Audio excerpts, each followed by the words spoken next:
esta tercera jornada y última del webinario. Vamos a ver casos prácticos de la ruta termoquímica, algunos que nos quedaron de ayer, y pasaremos a una segunda parte con casos prácticos de la ruta bioquímica.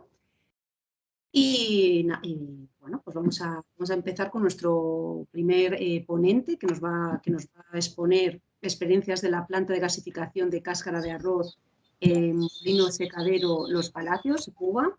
Y bueno, nuestro ponente, Ariel Rodríguez, es máster en Ingeniería en Tecnologías Nucleares y Energéticas en el Instituto Superior de Ciencia y Tecnologías Nucleares de la Universidad de La Habana.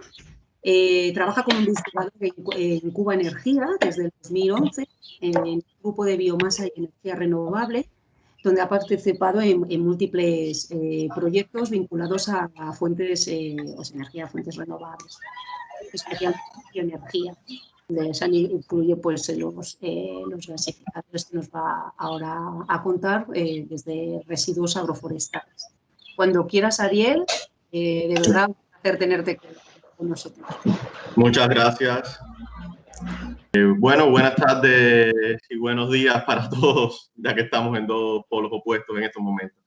La idea es mostrarles las experiencias que hemos tenido durante los procesos de asimilación de la tecnología de la planta de gasificación de cáscara de arroz en el molino secadero Enrique Troncoso del municipio de Los Palacios de la provincia de Pinar del Río, en Cuba. Primero comenzar dándoles una panorámica de cómo funciona la industria del arroz en Cuba, en la cual todo el secado es de forma artificial utilizando diésel en los procesos de secado. Por otra parte, la cáscara de arroz que se produce en los molinos no tiene utilización en nuestro país y representa un 22% del precio del grano. Por tanto, por cada tonelada que se produce, tengo 220 kilogramos y 1,7 metros cúbicos, que constituye un grave problema ambiental en todas estas zonas y los polos productivos de arroz. Y un grave problema económico, porque además tienen que destinar maquinaria que podría estar en campo y transporte para movilizar y mover hasta sus disposiciones finales estos residuos. Por otro lado, la industria del arroz tiene una alta intensidad energética en Cuba. Por cada tonelada de arroz que se produce, estamos consumiendo unos 14.9 litros de diésel y 59 kWh.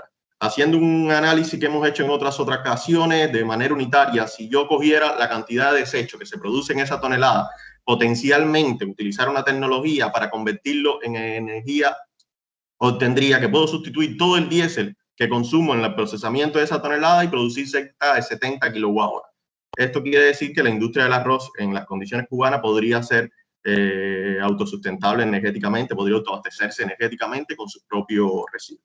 A partir de estos estudios y teniendo la posibilidad a través de un proyecto internacional financiado por la Unión Europea y COSUDE, proyecto internacional PASAR, tuvimos la posibilidad de utilizarnos, o sea, de importar y transferir una tecnología de aprovechamiento de la cáscara de arroz para la producción de electricidad y calor en el molino secadero Enrique Troncoso, del que les comenté hace poco.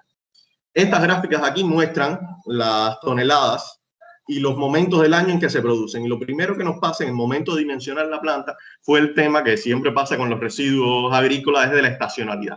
Tenemos aproximadamente entre 2, 3, 4 meses del año en el cual la planta no va a tener cáscara de arroz por la estacionalidad de los cultivos en Cuba. Y además hay otro factor que influyó también en el diseño, y era que hay aproximadamente un mes, entre 1 y 2 meses, en el cual yo empiezo el proceso de secado, por lo tanto necesito diésel para secar. Sin embargo, el proceso de molinado no ha comenzado porque se necesita, al menos en las condiciones que secamos nosotros, más de un mes de reposo del arroz desde que se seca hasta que se comienza a molinar. Y esto trae consigo que es necesario o un almacenamiento de cáscara de arroz para poder comenzar desde el principio con la utilización de la tecnología para sustituir todo el diésel en el secado, o como en este caso teníamos unos silos de almacenamiento de larga duración, los silos de la reserva, como le llamamos nosotros, con arroz cáscara seco, y lo que hicimos fue su reposición, combinarla en este periodo para que se produjera la cáscara de arroz que nos hacía falta en esta fase, sin necesidad entonces de aumentar la inversión buscando almacenamiento de cáscara de arroz. El diseño, como lo vimos o como lo pensamos, teníamos varias opciones, desde diseñar contra la potencia contra la máxima capacidad de producción del molino secadero, pero que en toda la historia del molino nunca se ha alcanzado por diferentes causas. Así, y teniendo en cuenta la disponibilidad de recursos que teníamos por el proyecto internacional, el diseño lo hicimos contra la potencia necesaria en el secador, o sea, de la cantidad de calor que yo necesito para secar la biomasa, para secar el arroz máximo que voy a necesitar, contra eso diseñé la potencia máxima del gasificador. El secado del arroz tiene la peculiaridad que se utilizan varios pasos y no todos los pasos en la misma temperatura a la hora de secar. Esto significa que no siempre voy a tener la máxima capacidad voy a necesitar la máxima potencia en mi secadero. Por lo tanto, también tenía la posibilidad, y así dimensionamos la planta, de en los momentos que no se esté utilizando el secadero o con su potencia no está siendo llevada al máximo, generar electricidad con un grupo electrógeno a gas, de forma que tendríamos la cáscara de arroz, llega al gasificador y ahí tenemos como una fuente de gas. Y teníamos dos utilizaciones, una en un grupo electrógeno a gas y otra en el secador o con quemador a gas. La ventaja principal que le veíamos a esto era la necesidad, o sea, la poca intervención que teníamos en la tecnología del secador. Era sencillamente cambiar el quemador que teníamos, el quemador diésel que existía en el Enrique Troncoso, en la planta de los Palacios, por un quemador que ya fuera, tuviera la posibilidad de quemar gas pobre, gas de síntesis. Cuando salimos a licitación, hicimos las diferentes comprobaciones y ganó la empresa india Ankur con un modelo, el modelo FBG 350 de aproximadamente 1 megawatt térmico de potencia, con un consumo de entre 480 y 420 kilogramos de cáscara de arroz por hora de biomasa a su máxima potencia. En las condiciones de producción del 2016, esto significaría el 2016, porque fue el año en que se hizo todo este dimensionamiento y demás, significaba haber dejado de consumir 189 toneladas de diésel y producir 579 megawatt-hora de electricidad, dejándose de emitir 1.000 toneladas de CO2 equivalente. El precio estimado que se compró la planta fue de 420.000 euros totales, puesta en Cuba el sistema. Como les habíamos comentado, la planta cuenta de varios sistemas: sistema gasificador, sistema de limpieza, sistema de enfriamiento y tratamiento del agua, el grupo electrógeno, los sistemas de sincronización del grupo electrógeno a la red eléctrica cubana y el quemador dual. Y aquí viene una de las características que utilizamos en la planta, que fue la utilización de un quemador dual. Por dos razones principales. Una es el hecho de que teníamos la posibilidad de que al inicio de cada una de las campañas de producción de arroz y de secado no tuviéramos la cáscara de arroz necesaria para arrancar el gasificador, aunque se habían tomado en el diseño previamente algunas acciones para que esto no pasara. Por lo tanto, el quemador dual garantizaba que yo, si no tengo la cáscara de arroz y no puedo comenzar a utilizar la planta de gasificación, tengo el diésel y puedo utilizarlo sin ningún cambio tecnológico en la instalación, el que el mismo quemador lo permite, las dos cosas. Y además, y no menos importante, en el proceso de negociación con los directivos de la industria, ellos manifestaron su temor de que si con la tecnología, de que si funcionara, que si no funcionara, que qué le pasaba a ellos, si había algún problema, ya sea de suministro de cáscara de arroz o con la tecnología que no conocían. Había poca experiencia en Cuba, de hecho no había ninguna planta con cáscara de arroz en Cuba en ese momento que se montó y demás. Y por eso también la parte del quemador dual nos facilitó esa interacción, junto con el hecho de que la intervención en lo que es la planta de secado, el secadero Enrique Troncoso, era muy pequeña, solo cambiar el secador y llevar el gas hasta el secador con la ingeniería que lleva para vencer las diferentes, estaban más de 80 metros, por lo tanto había que vencer las caídas de presión y demás en todo el sistema. La tecnología que utilizamos, como lo había comentado, de una firma india, Ankur. Nosotros fuimos a la India a hacer las pruebas de fábrica de la tecnología, visitamos varias de las plantas que ellos tienen, algunas con más de 10 años en funcionamiento en el país, antes de decidir por cuál de las tecnologías comprar. Básicamente es un gasificador de ondraje que funciona como extremo abierto y con flujo continuo de biomasa de cáscara de arroz a partir de un reservorio superior que tiene, que a través de un sensor de nivel se va llenando continuamente y mantiene el flujo continuo en la planta, en el reactor de gasificación. En la parte inferior tiene una especie de peine que va barriendo continuamente, extrayendo las cenizas a través de un tornillo sin fin refrigerado por agua por las altas temperaturas que tiene la ceniza, y de ahí va a un reservorio por el cual se extrae, ya sea en una carreta o la forma que se decida la extracción. Como control, la planta de gasificación tiene 2 sensores de temperatura en el reactor incluido, tiene sensores de nivel, tiene sensores de presión y tiene varios vibradores para lograr que la cama de biomasa baje lo más homogénea posible en el interior del gasificador. A la salida tenemos un gas con diferentes contaminantes, partículas que quitan principalmente, a más de 200 grados Celsius. Lo primero que pedimos fue la introducción, teniendo en cuenta otras experiencias con biomasa, es de un ciclón que evitara las intervenciones en el Venturi Scrubber, ya que la planta se pidió con limpieza húmeda, teniendo en cuenta que el número de partículas que llega al Venturi Scrubber siempre nos ha dado la experiencia que es proporcional a la cantidad de intervenciones de limpieza y al tiempo que va a durar la limpieza de estos equipos por diferentes tupiciones y problemas de funcionamiento. Venturi Scrubber, cuya principal función, como todos saben, es el enfriamiento y la dilución del alquitrán, llega a la temperatura de más de 200 grados Celsius y sale a menos de 40 grados Celsius. A partir de aquí llega a lo que sería lo que ellos le llaman wet blower, ventilador húmedo, que no es más que un ventilador, un blower, a lo cual se le introduce una determinada cantidad de agua para mejorar la limpieza del mismo y la interacción entre el agua y el gas, teniendo en cuenta siempre controlar esta cantidad de agua que se le introduce, ya que aumenta la densidad de la mezcla y puede llegar a disparar por las protecciones de corriente el motor de wet blower. Y este elemento es principal, ya que es el que controla la potencia con la que estamos trabajando el gasificador. Succiona el aire que está entregando como agente gasificante al gasificador y es el que controla mediante un regulador de frecuencia de forma manual automática el flujo de gas que estamos teniendo. A partir de esto obtenemos una trampa de agua. Como ven, es una limpieza húmeda, por lo tanto la humedad del gas que va saliendo es importante. Y posteriormente hay 2 intercambiadores de tubo y coraza. Un primer intercambiador de tubo y coraza con agua a temperatura ambiente que baja la temperatura del gas a menos de 30 grados Celsius sobre los 20. Y un segundo intercambiador de tubo y coraza que utiliza agua de un chiller a 12 grados Celsius y baja la temperatura del gas a menos de 20 grados Celsius, lo dejen sobre los 15 grados Celsius. De esta forma, condensando todo el alquitrán que queda en el sistema, la mayor parte del alquitrán que queda en el sistema. A partir de aquí, lo que hay son una serie de filtros que utilizan filtros acerrín en el sistema y después un filtro de plisado, un filtro de papel como seguridad antes de llegar a la caja de conexión, que es donde yo distribuyo o en los momentos de encendido, cualquier problema o demás, a ventear y a los flares, a las antorchas de quemado del gas, o la utilización en el grupo electrógeno y en el quemador dual. En este punto es donde se controla automática. Aquí, por ejemplo, de forma automática, lo que se fijamos es la presión que va a haber en esta caja y controlamos la velocidad del blower para mantener una presión, una consigna de presión definida en este punto, cerrando el lazo de control de la parte del gasificador.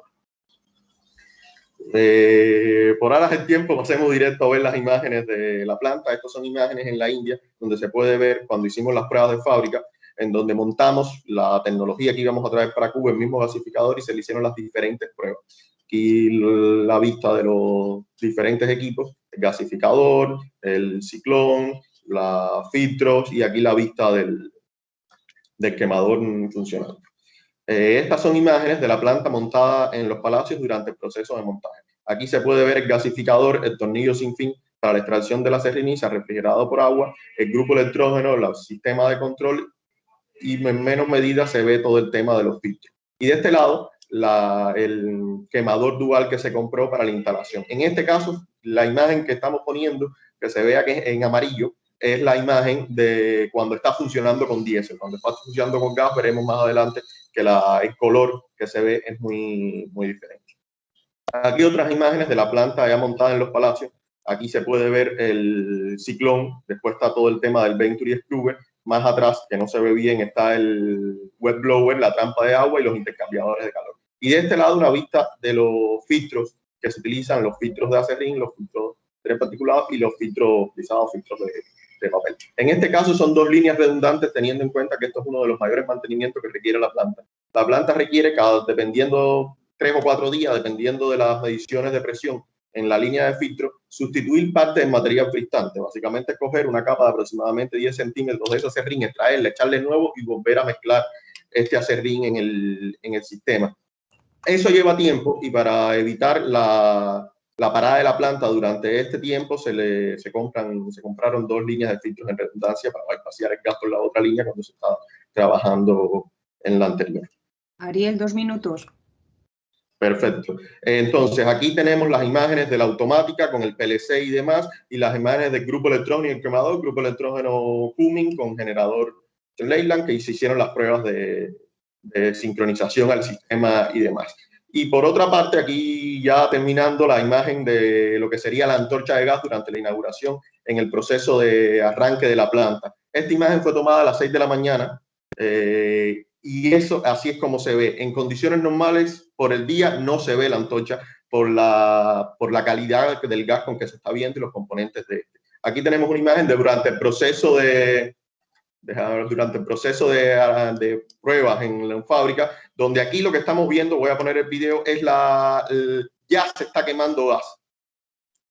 Y no se puede ver exactamente cómo se quema. Utilizamos cloruro de sodio para poder ver el tamaño de la llama.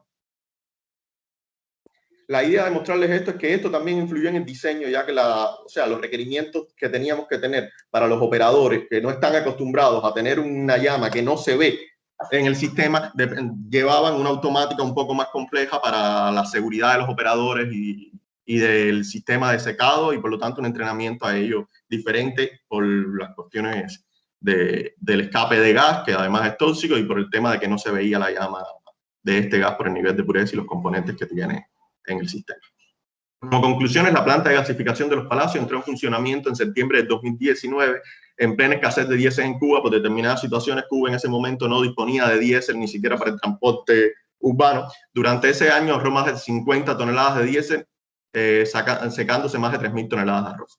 Con el aprovechamiento energético de la cáscara de arroz, en el caso de estudio, se evita problemas ambientales de la posición de la misma y la emisión de más de 1.000 toneladas de CO2 equivalente. La gasificación de cáscara de arroz permite eliminar los residuos de la producción, como habíamos visto. Además, las cenizas, ya tenemos algunos ejemplos de que pueden ser utilizadas y valoradas económicamente, y permite sustituir el 100% del diésel y generar parte de la electricidad o toda la electricidad que se consume en el sistema. Esta solución, ya hemos valorado varias experiencias y tenemos otra planta ya montada, podría ser replicable en la mayoría de los complejos molinos secaderos del país.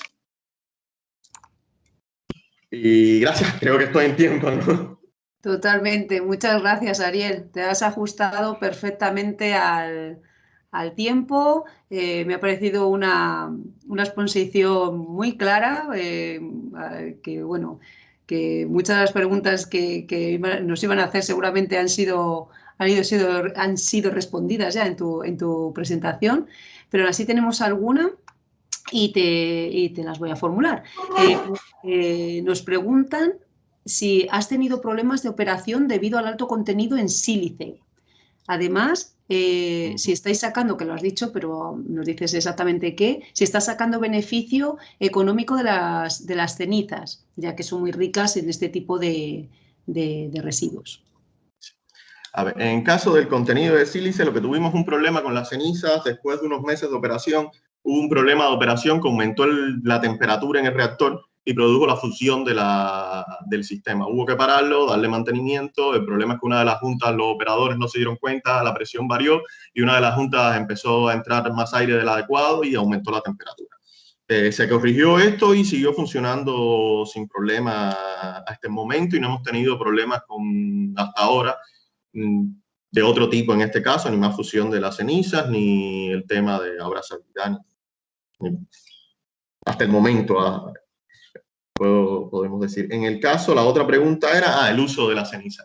Aquí se valoraron 2 alternativas. Una primera alternativa, la misma empresa, que además atiende, no es solo una empresa industrial, también atiende todos los campos de arroz, hizo análisis y está utilizando parte de este material como material no es exactamente abono, sino de relleno en toda parte de los viveros del sistema. Ellos hicieron sus análisis de la parte agrícola y les dio que era un material bastante adecuado para este tema de las posturas a realizar en los diferentes partes agrícolas. Y por otro lado, se está trabajando también en el tema de la construcción, en el cual ya se realizaron varios análisis de este tipo y en estos momentos se encuentran en las negociaciones para empezar a venderle más que la ceniza, lo que se produce es una carbonilla de cáscara de arroz a una de las empresas cubanas para este caso. Perfecto. Otra pregunta son que si solo los filtros son redundantes o hay otras partes de la planta que deben duplicarse. Solo los filtros son redundantes en este caso. Son los filtros acerrín, los filtros de papel, son unos filtros iniciales que hay para un tema de extracción de humedad, son los únicos que son redundantes. El resto de la planta no tiene redundancia. Perfecto. Y por último, la última pregunta que te voy a formular, aunque hay alguna más, pero por tiempo, que si los costes de mantenimiento pues hacen rentable la planta. Bueno, hasta ahora nosotros compramos la planta con cerca de 4 años de piezas de repuesto, ya que por problemas de cómo funciona la economía en Cuba, no tenemos acceso a muchos mercados de piezas de repuesto y a muchos mercados internacionales, tema bloqueo de Estados Unidos y demás. Y hasta ahora no hemos tenido problemas en cuanto al mantenimiento, también porque en los últimos meses la planta no estaba funcionando, ya que esa parte, ese complejo molino secadero no arrancó porque por temas de presión de la producción de arroz en la zona. Pero en el año y tanto que ha estado funcionando, sí ha dado rentable no hemos tenido esos problemas, aunque le digo, la mayor parte de las piezas de repuesto ya estaban en Cuba y se habían adquirido, o prácticamente todas se habían adquirido con el inicio de la planta. Pues perfecto, muchísimas gracias, Ariel. Os recuerdo que se os van a dar todas las presentaciones de todos los ponentes que hemos intervenido en este webinario y que os facilitaremos también nuestros correos electrónicos. Les pido a los ponentes de la jornada de hoy que por favor pongan su correo en el chat para que puedan los participantes escribiros si tienen otro tipo de preguntas que no podemos atender por falta de tiempo hoy. Y continuamos con el siguiente ponente. El siguiente ponente nos va a presentar otro caso práctico de la ruta termoquímica. El título de la ponencia es Gestión de residuos urbanos con valorización energética, ejemplo del complejo medioambiental de Sogama en Cerdeda, A Coruña, en España. Y nos la va a presentar Pedro Alcázar, que es ingeniero superior de minas de la Universidad Politécnica de Madrid, máster en petróleo y en gas por el Instituto Superior de la Energía de la Fundación Repsol y la Universidad de Edimburgo. Y bueno, actualmente trabaja como responsable de medio ambiente en la Sociedad Gallega de Medio Ambiente. Ha trabajado en diferentes proyectos con esta temática y bueno, ha asesorado dentro de la Unión Europea a diferentes países como Macedonia e Israel en todo el tema de legislación medioambiental y estándares de residuos. Pues cuando quieras, Pedro, puedes comenzar tu presentación. Mira a ver si puedes compartir pantalla. Sí, muchas gracias, Raquel, por tu presentación. Creo que está ahí. En primer lugar, muchas gracias a Cooperación Española en Guatemala y el CIEMAT por invitarme a este webinar. Y bueno, tener la oportunidad de explicaros bueno, pues cómo se gestionan los residuos aquí en Sogama. Bueno, primero, buenos días ahí para la gente de Guatemala, buenas tardes para la gente que está en España y, como decía, les contaré cómo gestionamos los residuos, sobre todo de forma energética, con valorización energética aquí en Galicia. Y les contaré a continuación cuáles son los nuevos retos que nos vamos a enfrentar para los próximos años y acabaré contando cuáles son las lecciones aprendidas durante estos 20 años de funcionamiento que tenemos en nuestras instalaciones. Para que nos ubiquemos todos, sobre todo para la gente que está en Latinoamérica, Galicia es una región del noroeste de España, ¿no? Linda al sur con Portugal y es un poco distinta al resto de España porque aquí llueve mucho, la humedad se nota mucho en la basura, ¿no? Aquí teníamos hace 30 años un problema muy importante, muy grave desde el punto de vista medioambiental, que eran los vertederos incontrolados, ilegales, como allí llaman en Latinoamérica los botaderos, ¿no? En algunos países. Y pues con toda la afección al medio ambiente que ello supone, ¿no? Tanto irrigación de lixiviados al subsuelo, afección a suelos, aguas subterráneas, como también vertidos de lixiviados a ríos y emisión de gases contaminantes y de efecto invernadero a la atmósfera, ¿no? Bueno, pues las autoridades ya en el 95 se plantearon construir un vertedero, un botadero, en este caso controlado, centralizado en un solo sitio. Y una vez hecho este vertedero, empezaron a mirar a Europa, ¿no? A ver qué se estaba haciendo allí. Y vieron que en los países de Centroamérica, sobre todo las capitales, las principales ciudades, todas contaban con una planta termoeléctrica para quemar sus residuos y producir en algunos casos solo energía calorífica, en otros casos energía eléctrica o los dos, ¿no? Y bueno, pues se apostaron por el modelo de la valorización energética con combustión y producción de energía eléctrica, y yo creo que no se equivocaron. Según hemos visto durante todos estos años, bueno, de los últimos datos que tenemos del 2018, los países que más han apostado por Waste to Energy, por la valorización energética de residuos, que está en amarillo, aquí son los que consiguen unas tasas de reciclaje mayor que el resto, aquí en verde. Y además consiguen enviar menos residuos a un vertedero, en rojo.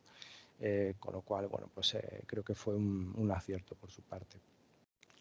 Sogama, como les he dicho, no solo surgió para solucionar el tema de los vertederos ilegales incontrolados, sino también para gestionar nació como un modelo de gestión centralizado de residuos urbanos, para transportar todos esos residuos que se generaban en los municipios, en los casi 300 municipios que hay aquí en Galicia, y traerlos a una central y tratarlos ahí de forma adecuada. Sogama es un 51%, está en poder de la Administración Regional Xunta de Galicia, y un 49% está en manos de una empresa privada energética, que es Naturgy, energética y gasística española. Y se apostó por el modelo de los cuatro contenedores, aunque aquí se ven 5, ahora les contaré por qué.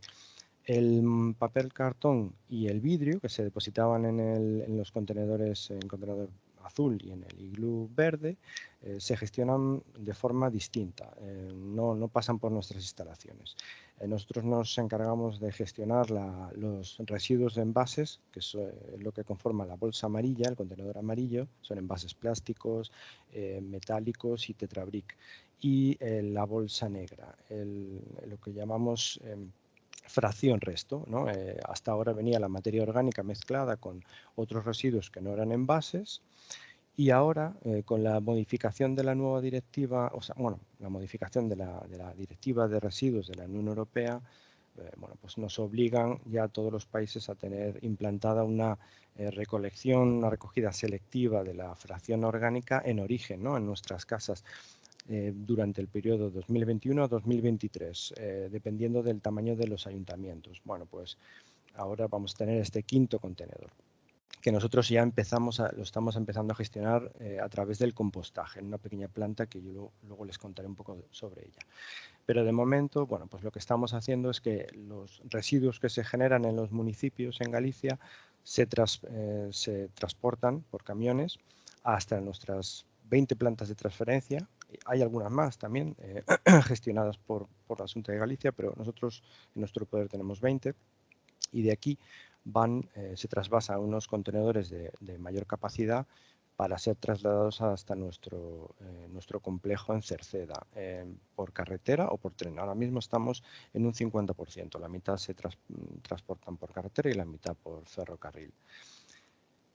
Una vez aquí en la fotografía ven en primer término el tren, están viendo el tren entrando en los fosos de recepción, Pero hay una parte, lo que es la bolsa amarilla, los residuos de envases entran en esta planta de clasificación de envases que hay en primer término, que es donde se separan los distintos tipos de materiales, plásticos, PET, el polietileno de alta densidad, de baja densidad, envases metálicos. Todo esto se lleva luego a recicladores. Y el resto, la fracción resto o bolsa negra, lo que es la materia orgánica junto con el resto de residuos que no son envases, pasan por todas estas plantas, ¿no?, que aparecen aquí en término medio. Es donde se elabora el combustible, un combustible con el que luego vamos a alimentar estas calderas que ven al fondo con la chimenea, la planta termoeléctrica. Bueno, pues esta fracción resto, hay una parte que se seca, es donde lleva la mayor parte de la materia orgánica, la fracción fina. Y para esto, ven aquí una columna de vapor de agua. Utilizamos una planta de cogeneración. Son 6 motores de gas natural y el gas de escape de esos motores los aprovechamos para el calor, lo aprovechamos para secar esta fracción fina, esta materia orgánica que contienen los residuos, y luego elaborar el combustible.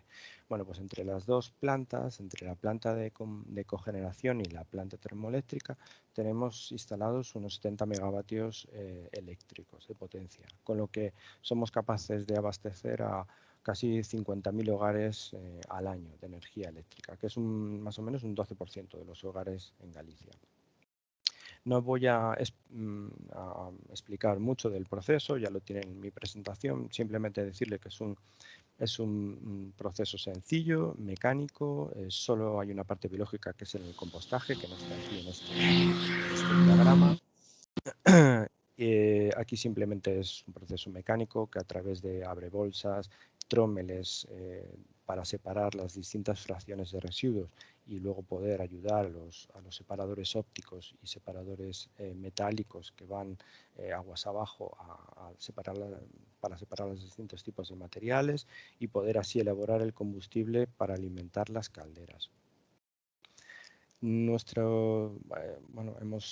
que hemos hecho ha sido mejorar nuestras instalaciones, sobre todo la parte que gestiona esta fracción resto. No solo hemos aumentado la capacidad hasta 1 millón de toneladas al año, ahora mismo estamos en 800.000, sino que también hemos instalado unos separadores ópticos de tal forma que somos capaces de separar esos envases que la gente, por error en sus casas o por dejadez o por cualquier otra razón, depositan en esa bolsa negra, ese contenedor verde, ya que deberían haberlo puesto en el otro, en el contenedor amarillo, en residuos de envases. Como ven, es difícil por la humedad que lleva la basura separar este tipo de materiales, pero bueno, aún así estamos en un 16% ahora mismo. De todo lo que entra, un 16% somos capaces de separarlos en envases valorizables. En el caso de la bolsa amarilla, llegamos hasta un 65%. El resto de residuos que no forman parte del combustible ni que son tampoco material valorizable que podamos mandar a recicladores, no tenemos más remedio que enviarlo a un vertedero. Lo que ven en primer término, este es el vertedero que nosotros tenemos a 10 kilómetros de nuestras instalaciones, y en primer término está donde empezó todo, ¿no? Sogama empezó como un vertedero controlado y está justo debajo de lo que ven en primer término, en realidad. Y, por supuesto, hay una impermeabilización del fondo de vaso, de tal forma que todos los lixiviados que se generan se tratan en unas depuradoras de osmosis inversa para poder luego verter a un río y cumpliendo siempre con los límites legales. El biogás que se produce, porque esto nació como un vertedero de residuos urbanos con materia orgánica, ¿no? Ahora solo depositamos rechazos y la mayor parte, pues no, materia orgánica hay un poquito, pero cada vez habrá menos con este nuevo quinto contenedor que nos imponen ahora desde Europa.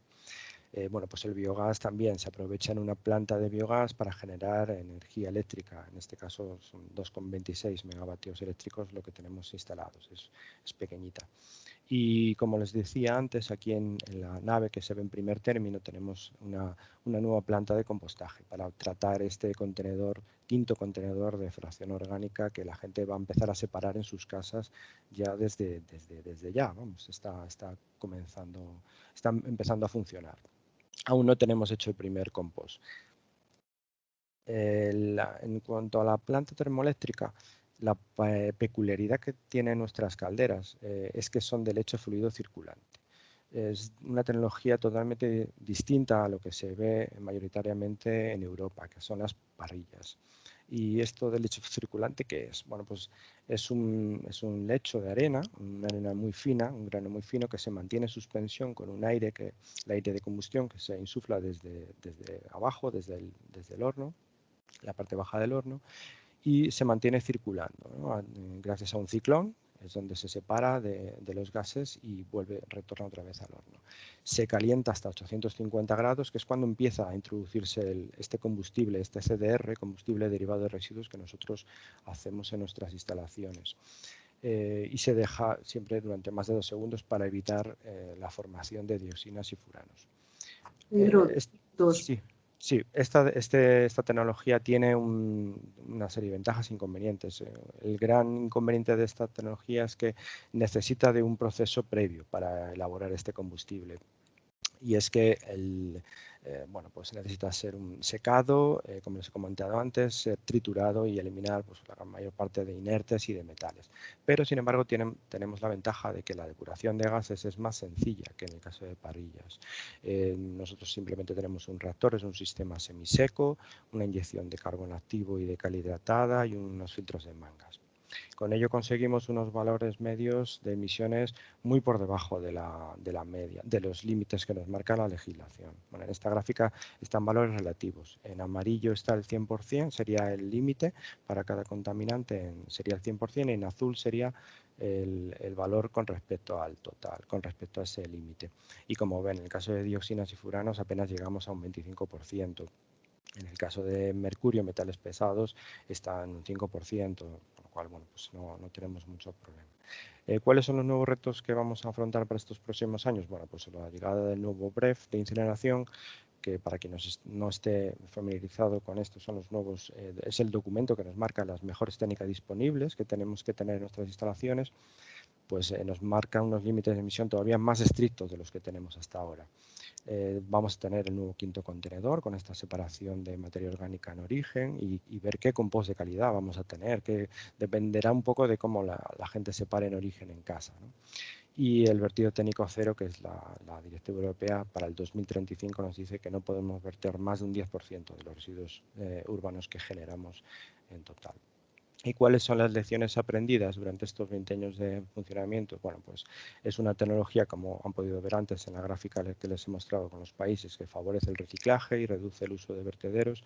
Es una tecnología muy madura, lleva 150 años ya con nosotros, desde que en 1874 se instaló la primera planta en Nottingham, en el Reino Unido, y además cumple los requisitos ambientales más estrictos posibles, como han podido ver también en la gráfica de emisiones que les he mostrado. Y no me puedo ir sin decirles que pues es el papel tan importante que ha jugado la valorización energética en la pandemia, durante el COVID, porque si no hubiera sido por estas instalaciones, los servicios que gestionan este tipo de residuos sanitarios infecciosos se hubieran visto totalmente desbordados. Y nada más. Solo invitarles a nuestra instalación cuando acabe toda la pandemia y podamos hacer visitas otra vez. Muchísimas gracias, Pedro, por tu presentación. Y nada, tenemos bastantes preguntas, así que voy a formulártelas, muchas relativas al coste. Claro, entiendo que ven todo, ¿no? Toda esta gestión y quieren saber cuánto cuesta, ¿no? Entonces, pues bueno, pues la primera pregunta justamente es eso, el costo por tonelada procesada, cuánto se cobra, ¿no?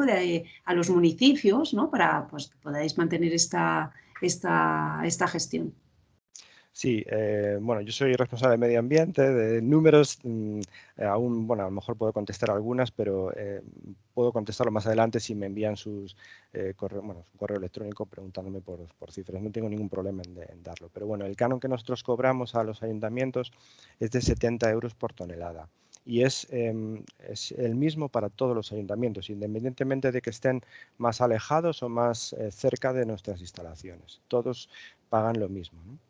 70 euros por tonelada. Y bueno, el coste de operación aproximado de la central termoeléctrica viene siendo 45 euros por megavatio hora exportado. Perfecto. Preguntan también qué hacéis con los residuos que son valorizables. Los residuos que nosotros separamos los enviamos a reciclador y lo hacemos a través de Ecoembes, que es el sistema de SLPR, es el sistema de responsabilidad ampliada del productor, ¿no?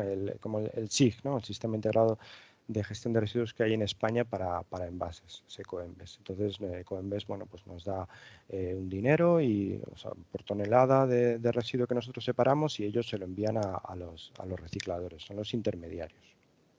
Preguntan también que, como has indicado al inicio, que era un problema en Galicia la humedad, que cuál es la humedad de los, de los residuos. Bueno, la humedad ahora mismo, no recuerdo, creo que está en torno a un 50% de los residuos. Es bastante. Sobre todo porque muchas veces quedan los contenedores abiertos. Bueno, hay mucho problema con esto. Y ¿Y qué tenemos que hacéis con secar el residuo hasta el 20% de la humedad. son 20. ¿Y qué hacéis con las cenizas? Las cenizas son residuos peligrosos, las estamos ensacando, las estamos depositando en un vertedero en nuestras instalaciones. Tenemos 2 vertederos, uno para cenizas y otro para escorias. Las escorias son inertes, que es lo inquemado, ¿no? Que sale por debajo del horno, y las cenizas es considerado residuo peligroso porque incluye las partículas de carbono activo en las que ha absorbido los metales pesados, dioxinas bueno, y restos también de la interacción entre la cal y los gases ácidos. Perfecto. Y bueno, es que hay bastantes preguntas, ¿eh? Voy a intentar resumírtelas porque tengo un minuto más para pasar al siguiente ponente. Preguntan sobre el proceso de purificación de gases. ¿Cómo lo hacéis? ¿Es por carbono activo? ¿Cómo lo hacéis? Sí, sí, como te acabo de decir. Es un sistema semiseco, no generamos ningún tipo de agua residual. Solo utilizamos cal hidratada con un poquito de agua y carbón activo. Cal hidratada para eliminar los gases ácidos y carbón activo para absorber las dioxinas y los metales pesados. Y todo eso pasa por un filtro de mangas y ahí es donde se retienen las partículas y que forman las cenizas, ¿no? Que luego se ensacan y se Pero al envían a... participante, sobre todo, le interesa saber qué hacéis después de que se saturan, por ejemplo, el carbón activo o qué hacéis con él, cómo lo manejáis todo el material una No, vez que ya lo habéis utilizado. una vez que se utiliza, nada, eso forma parte de las cenizas como residuo peligroso y los ensacamos y los enviamos al vertedero de residuos peligrosos. No estamos regenerando, no podemos regenerar No nada podéis hasta el reseñar. punto. Vamos. Perfecto, pues lo voy a dejar aquí. Muchísimas gracias, Pedro. Y nada, animo a los participantes a que escriban a Pedro si siguen, continúan con más dudas, ¿no? Sí, no hay- Pues voy a pasar al siguiente ponente. Pasamos ya a los casos prácticos en la ruta bioquímica. Y bueno, nuestro primer ponente en estos casos prácticos va a ser José Miguel Oliva. Nos va a presentar el proyecto Urbiofin como modelo de biorefinería urbana. Y bueno, a José Miguel lo conozco bien porque está en mi unidad. Es doctor en biología, es científico titular dentro de la unidad de biocarburantes avanzados y bioproductos del CIEMAT, con muchísima experiencia, más de 25 años en procesos de producción de etanol a partir de biomasa linocelulósica. Cuando quieras, José Miguel, puedes empezar. Hola, buenas tardes, buenos días, dependiendo de dónde estéis. ¿Me oís? Bueno, el título de Urbiofin es el acrónimo de la biorefinería urbana. El título del proyecto es la demostración de una biorefinería integrada e innovadora para la transformación de residuos sólidos urbanos en nuevos bioproductos. Y tiene por objetivo demostrar la viabilidad tecnoeconómica y medioambiental de la conversión de la fracción orgánica en diferentes tipos de productos, como pueden ser building blocks químicos, como el bioetanol, los ácidos grasos volátiles o el biogás. También en biopolímeros, principalmente polidiosalcanatos, tanto de cadena corta como de cadena media, y diferentes tipos de composites, o bien aditivos como el bioetileno y productos obtenidos de microalgas, como veremos a lo largo de la presentación. Es decir, el objetivo es ofrecer una alternativa al tratamiento actual de residuos sólidos urbanos, como puede ser la incineración o el compostaje, y hacer esto a escala de demostración, construyendo una biorefinería que pueda trabajar con una cantidad de residuos sólidos urbanos de 10 toneladas al día. En la financiación, este es lo que llamamos un proyecto BBI, está financiado por la BBI, que es un consorcio público-privado que ha invertido 3.700 millones de euros.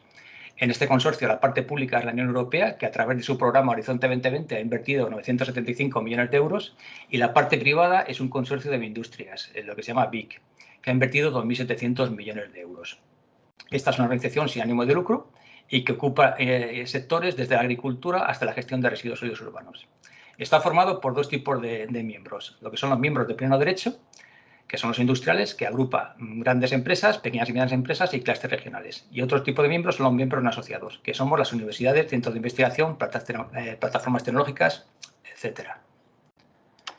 En cuanto a lo que es el presupuesto del proyecto en sí, el presupuesto son aproximadamente algo menos de 15 millones de euros, de los cuales 11 han sido financiados. La duración prevista del proyecto eran de 4 años, pero debido a la pandemia y una serie de problemas con algunos socios que han entrado y unos que han salido y otros que han entrado, la duración final del proyecto va a ser 64 meses. Empezó en junio del 17 y tenemos pensado, esperemos que termine, en septiembre del 22. En cuanto al consorcio, somos 16 socios que agrupan pequeñas y medianas empresas, universidades y centros de investigación, pertenecientes a 8 países europeos: España, Francia, Holanda, Bélgica, Dinamarca, etcétera.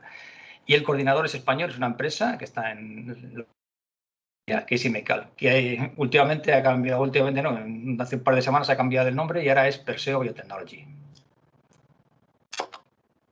En cuanto a la estructura del proyecto, está estructurado en 8 paquetes de trabajo, que además de los paquetes de trabajo, digamos, menos técnicos, como es el que estudia el aspecto económico, medioambiental y regulatorio, la comunicación, diseminación, explotación o la coordinación, tiene 5 paquetes técnicos, que sería el diseño de la biorefinería urbana, el segundo sería la conversión de la fracción orgánica en bioetanol y en bioetileno, el tercero sería la conversión de los fosfos en ácidos grasos volátiles para obtener polihidrasalcanoatos, el cuarto sería la valorización fotosintética de biogás, lo que llamamos biogás upgrading, y el último sería aplicaciones finales y evaluación de estos productos obtenidos en los paquetes de trabajo anteriores.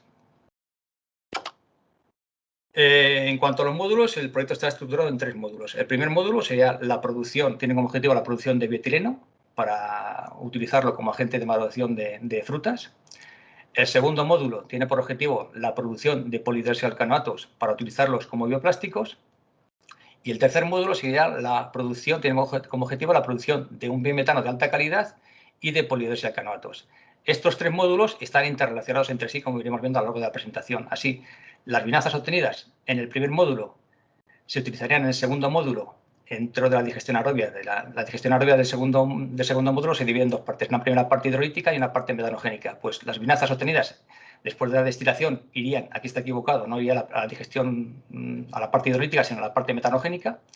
Y por otro lado, el bioetanol obtenido después del proceso de destilación se utilizaría en el módulo 2 para el alargamiento de los ácidos grasos volátiles para obtener polihidrasalcanoatos de cadena media. En cuanto al biogás producido en el módulo 2, sería convertido en biometano de alta calidad en el módulo 3 y el digestato y los productos de desechos obtenidos en el proceso de extracción de los polihidrasalcanoatos se mezclarían junto partes de las hidrólisis obtenidas de las microalgas, como veremos más adelante, para obtener un fertilizante sólido. Estos 3 módulos se van a hacer en 3 plantas de demostración que están localizadas las 3 en España. La primera sería la planta, digamos, la planta Perseo, que es propiedad del coordinador del grupo, de Imecal, y está situada en la Alcudia, en la provincia de Valencia. Y aquí se va a realizar la producción de bioetanol y bioetileno dentro del módulo 1. La segunda planta sería la planta de lo que llamamos biorefinería Clamber, que está situada en Puerto Llano, en la provincia de Ciudad Real. Para aquellos que no conocen España, Valencia está en el este de España y Ciudad Real aproximadamente en el centro. Y aquí se realizaría la obtención de polihidrasalcanoato dentro del módulo 2. Y la tercera planta de demostración sería el centro Alfonso Maillo, que está localizado en Zaragoza, en las instalaciones que tiene Urbaser, que es uno de los socios del proyecto, en el vertedero, que es propiedad suya. Y aquí se va a realizar la digestión anaerobia dentro del módulo 2 y la valorización fotosintética del biogás y la conversión de metano a polihidrasalcanoatos dentro del módulo 3.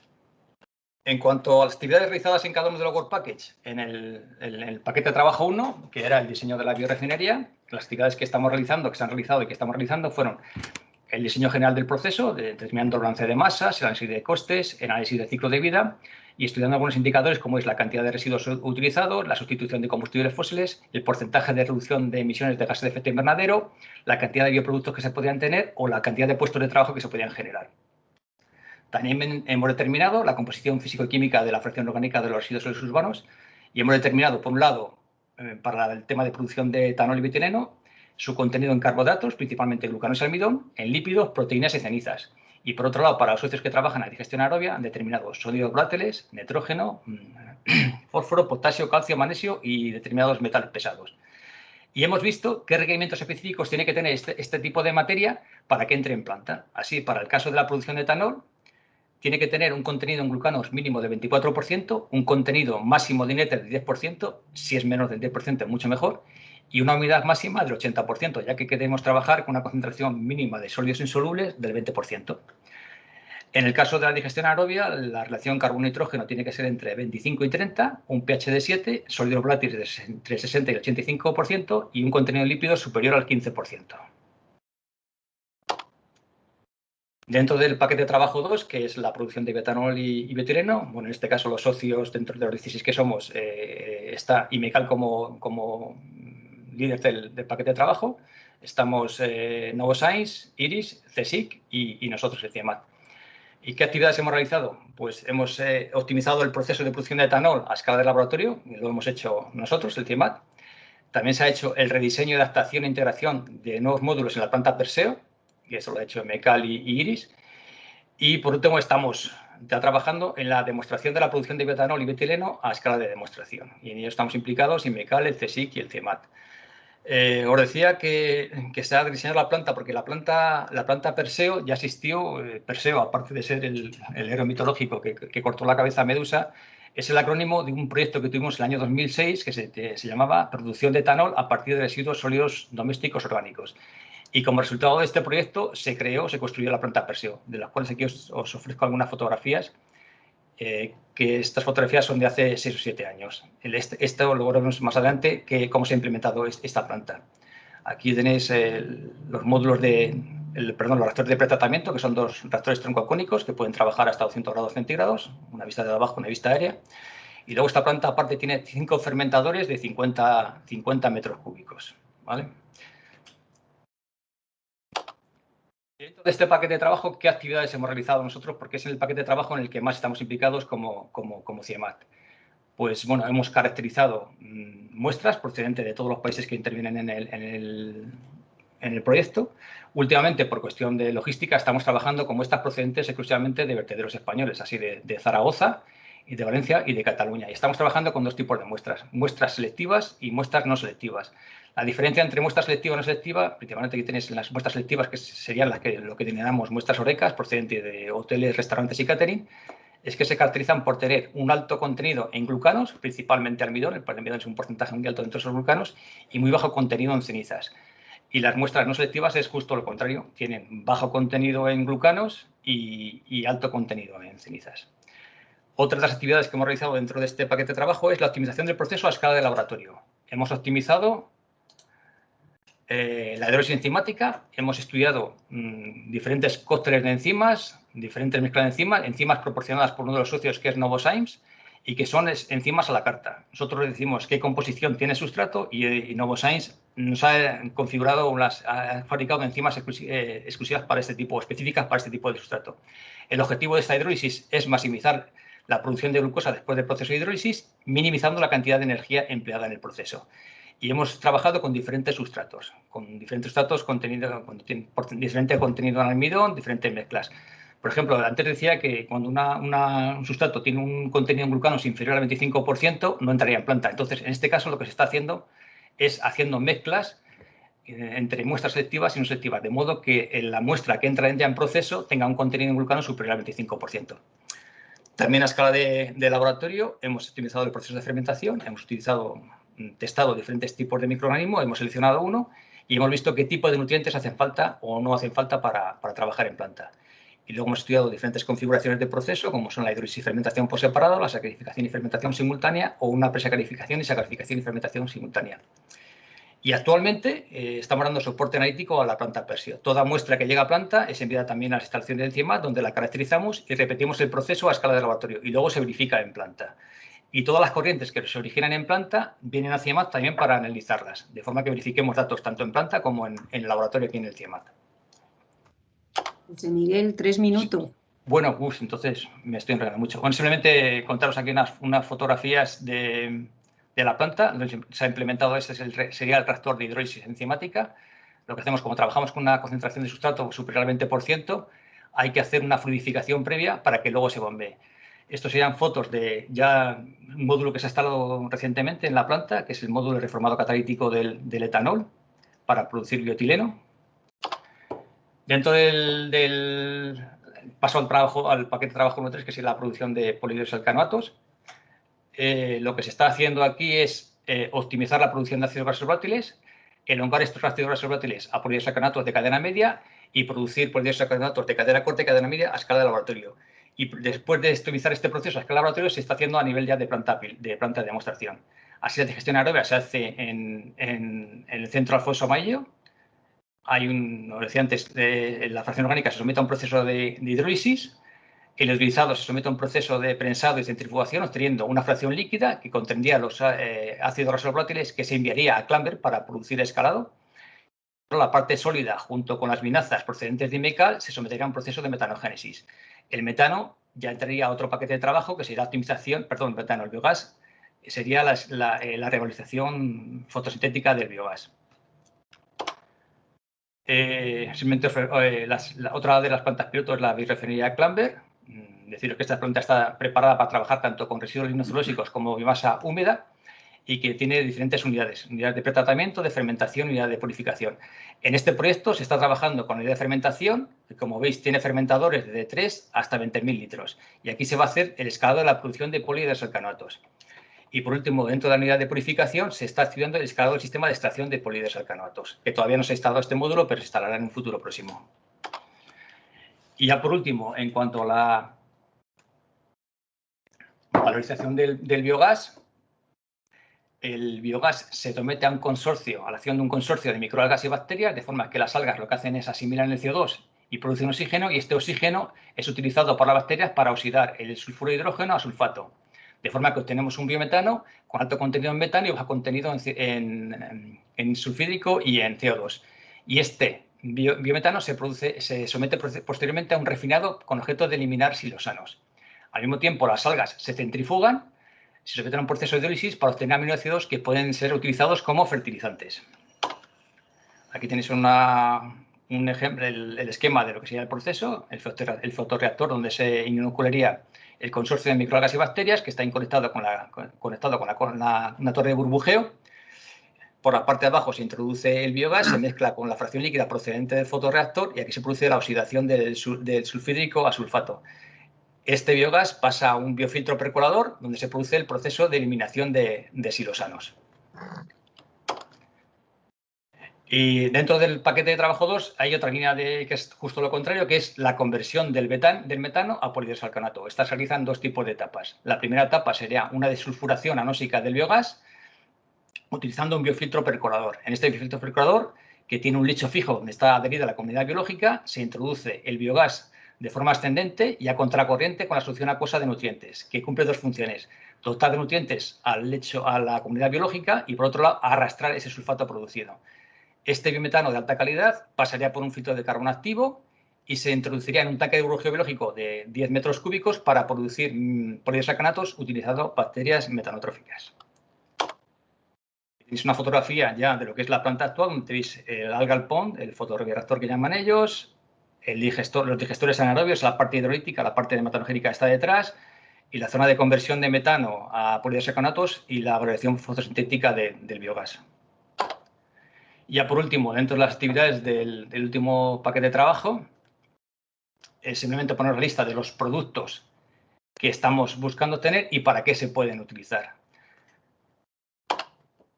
Simplemente daros las gracias y recordaros que podéis encontrar mucha más información debido al poco tiempo en la página del proyecto, Y podéis seguirnos en Urbiofin, haceros followers en Twitter y en LinkedIn. Y ahí seguramente encontráis mucha más información de la que os he podido dar debido al poco tiempo que tengo para hacer la presentación. Y nada, muchas gracias. Si tenéis alguna pregunta, pues... Muchas gracias, José Miguel. Es un proyecto, como veis, europeo, pues muy, muy completo en todo lo que se quiere, sacar desde Forsu y complejo, ¿no? Es un proyecto de investigación y bueno, pues muy completo, como os digo, en sacar muchísimos vectores energéticos y bioproductos. Sí que tienes preguntas, voy a intentar resumírtelas. Pues la primera pregunta es sobre, bueno, varias preguntas son sobre los microorganismos que utilizamos, ¿no? Que si utilizamos, cuáles son los que utilizamos para la fermentación y cuáles han resultado más eficientes. Para la fermentación, para la producción de etanol, lo estamos utilizando, al final son levaduras comerciales, levaduras que se utilizan en el proceso de producción de etanol de primera generación. Son levaduras que aguantan concentración de etanol mucho más altas de las que en principio vamos a producir. Hay que tener en cuenta que en primera generación se alcanzan concentración de etanol de 120-130 gramos litro y aquí sería imposible debido al contenido en glucanos de este tipo de materia prima. Pero vamos, son levaduras comerciales. Preguntan también que si somos nosotros los que las cultivamos o las compramos. Se compran. Preguntan si la eficiencia energética de la planta... uy, perdona, que esto es de otra. Sí, eso te iba a decir. De momento no lo sabemos. ¿Cómo son son diferentes países? Ay, es que me van entrando preguntas y se me salta la que estoy leyendo. ¿Cómo son diferentes socios, proyectos? Espérate, que es que no veo. A ver, ¿cómo van a protocolizar otros países? Tremendo proyecto que nos felicitan. Gracias, Nicolai. Gracias. Yo tengo alguna pregunta más por aquí. Ay, que es que no la veo bien porque se me saltan. En sectores rurales, ¿la ves tú, José Miguel, en el chat? No veo la pregunta. Pues ponte en el chat. Puedes ponerte en el chat tú también. Es que no veo bien la pregunta, algo de no sé qué rurales, la tengo aquí como cortada. Bueno, lo único que te puedo decir es que este tipo de proyecto, esta biorefinería, está diseñada para ser construida en poblaciones de más de 250.000 habitantes. Perfecto. Pues nada, lo dejamos aquí por el tiempo. Muchísimas gracias, José Miguel. Y nada, vamos a pasar al siguiente ponente. José Miguel, por favor, pon tu correo también en el chat por si acaso quisieran hacerte más preguntas los participantes.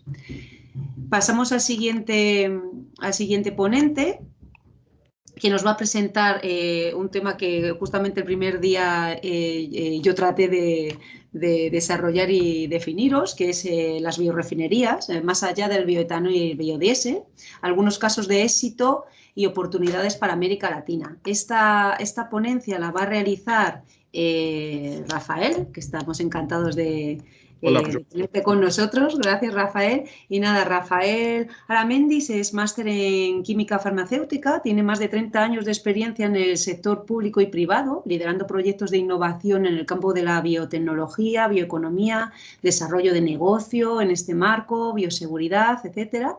Es consultor en biotecnología para países de América Latina dentro del ICA, el Instituto Americano para la Cooperación en Agricultura, o en Naciones Unidas, ¿no? Que ha hecho también este tipo de consultoría.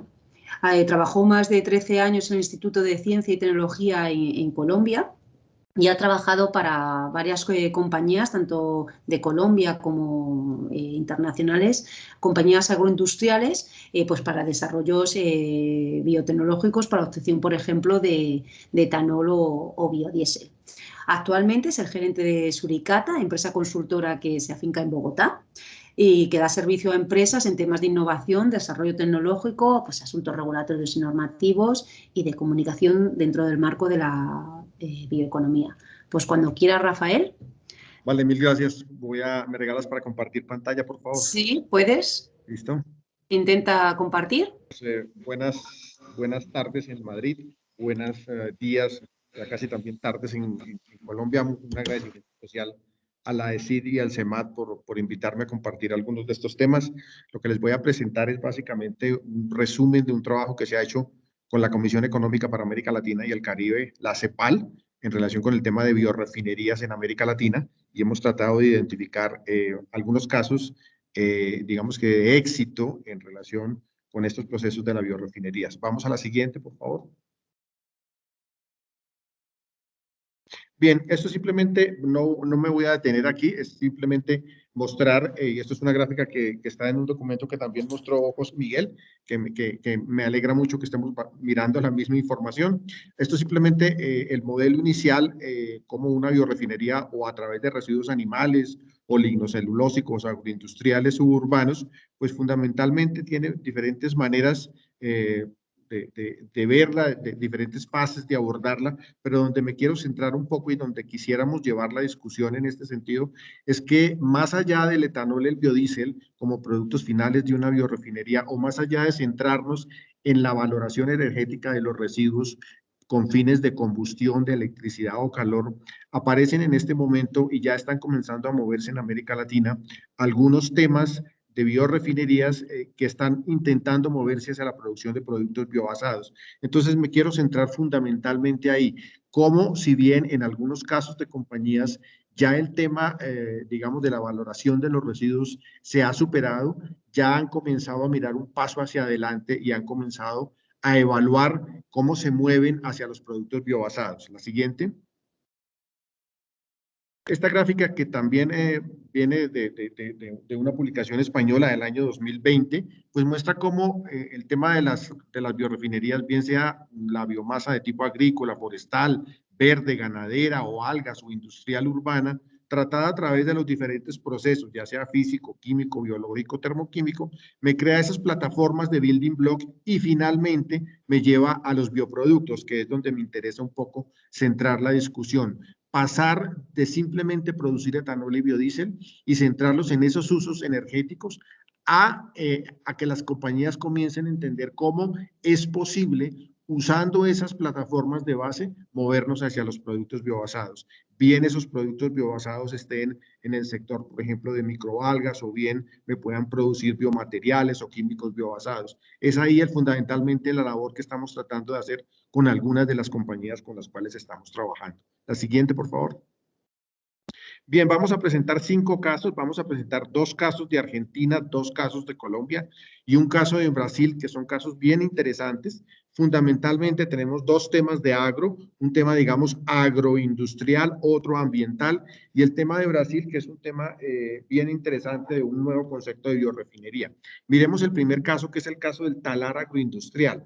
Talar agroindustrial es un grupo familiar que tiene más o menos 80 años de existencia y que está localizado en Entre Ríos, y que fundamentalmente hoy exporta a América Latina y a Asia.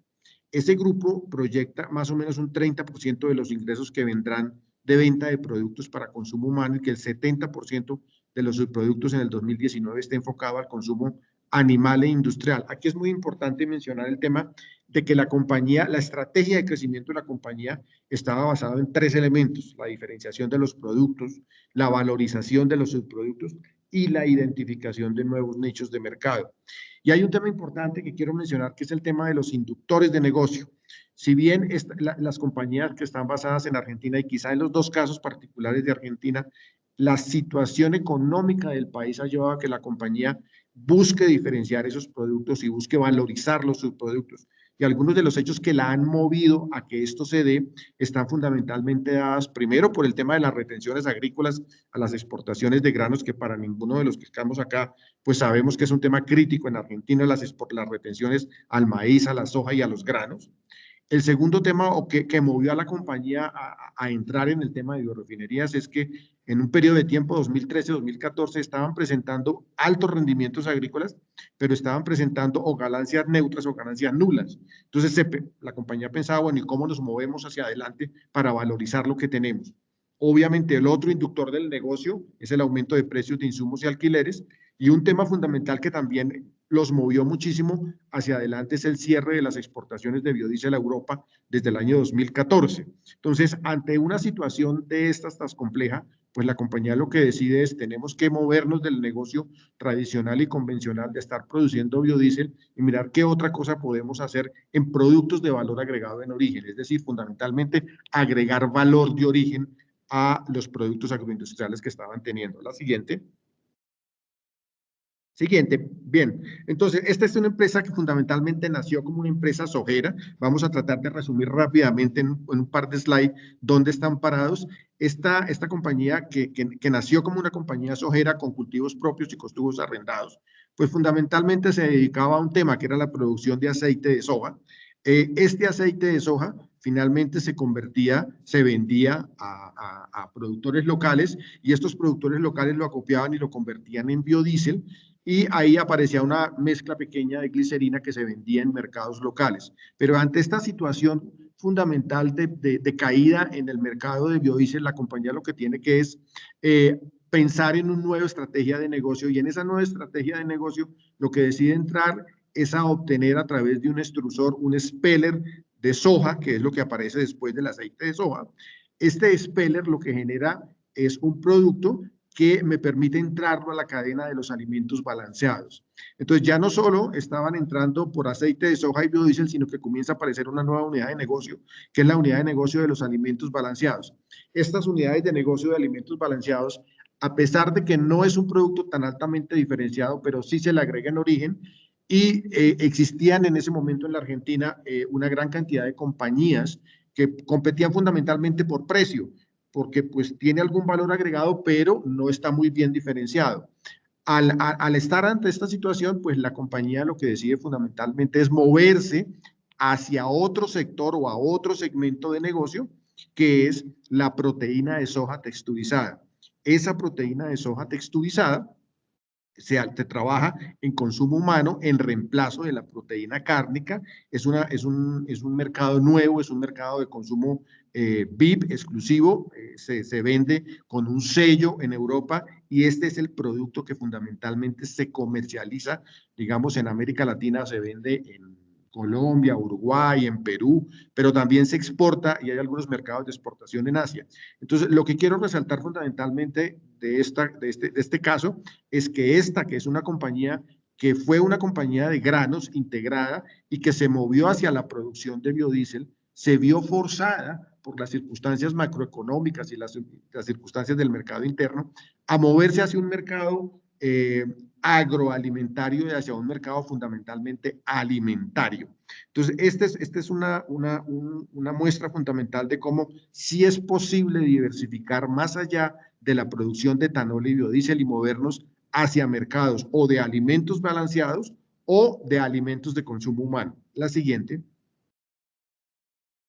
Bien, y esta es una oportunidad que estamos viendo, que puede ser una oportunidad interesante para mercados del talar cuando se pueda mover hacia el mercado de los productos biobasados. Si bien hoy lo que se tiene es un cultivo de soya que me está produciendo, obviamente por cosecha y extracción, aceite de soya, es posible que yo, trabajando procesos de epoxidación y neutralización y utilizando como inputs del proceso el aceite de soya, el carboxílico, el peróxido de hidrógeno y energía y gas y electricidad, yo me pueda mover hacia un aceite de soya epoxidado, y ese aceite de soya epoxidado es un producto que tiene una nueva característica que se puede usar como plastificante. Puede ser plastificante de PVC, estabilizante de PVC o intermediario como bloque para otros productos de síntesis fundamental. Así lo que estamos viendo es que existe, a pesar de tener etanol y biodiesel y ser un mercado importante, sí existe en esta compañía la posibilidad de moverme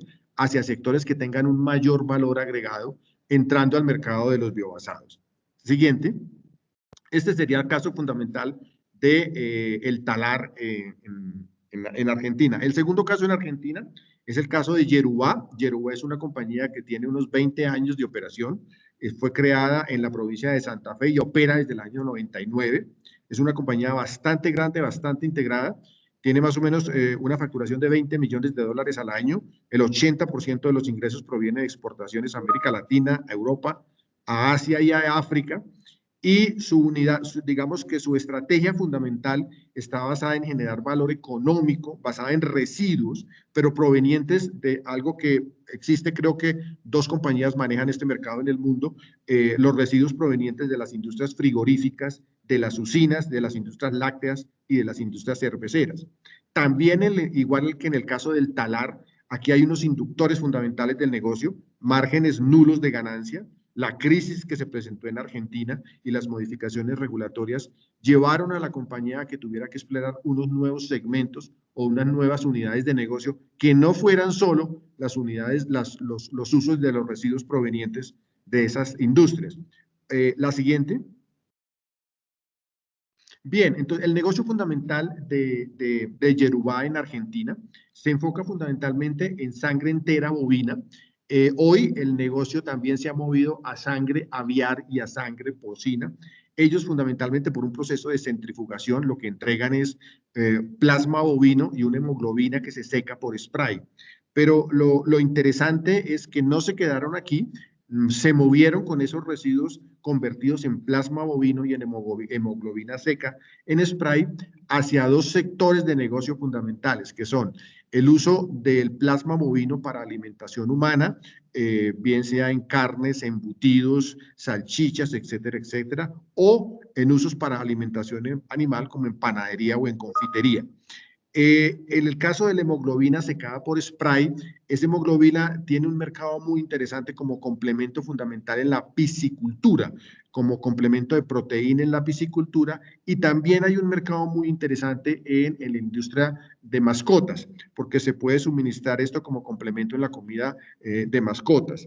Entonces, fíjense ustedes que un residuo ya está entrando a otras cadenas diversas. Ellos no entraron fundamentalmente por etanol y biodiesel, pero vieron la vía de agregar valor en origen con proyectos nuevos que generaban valor. La siguiente.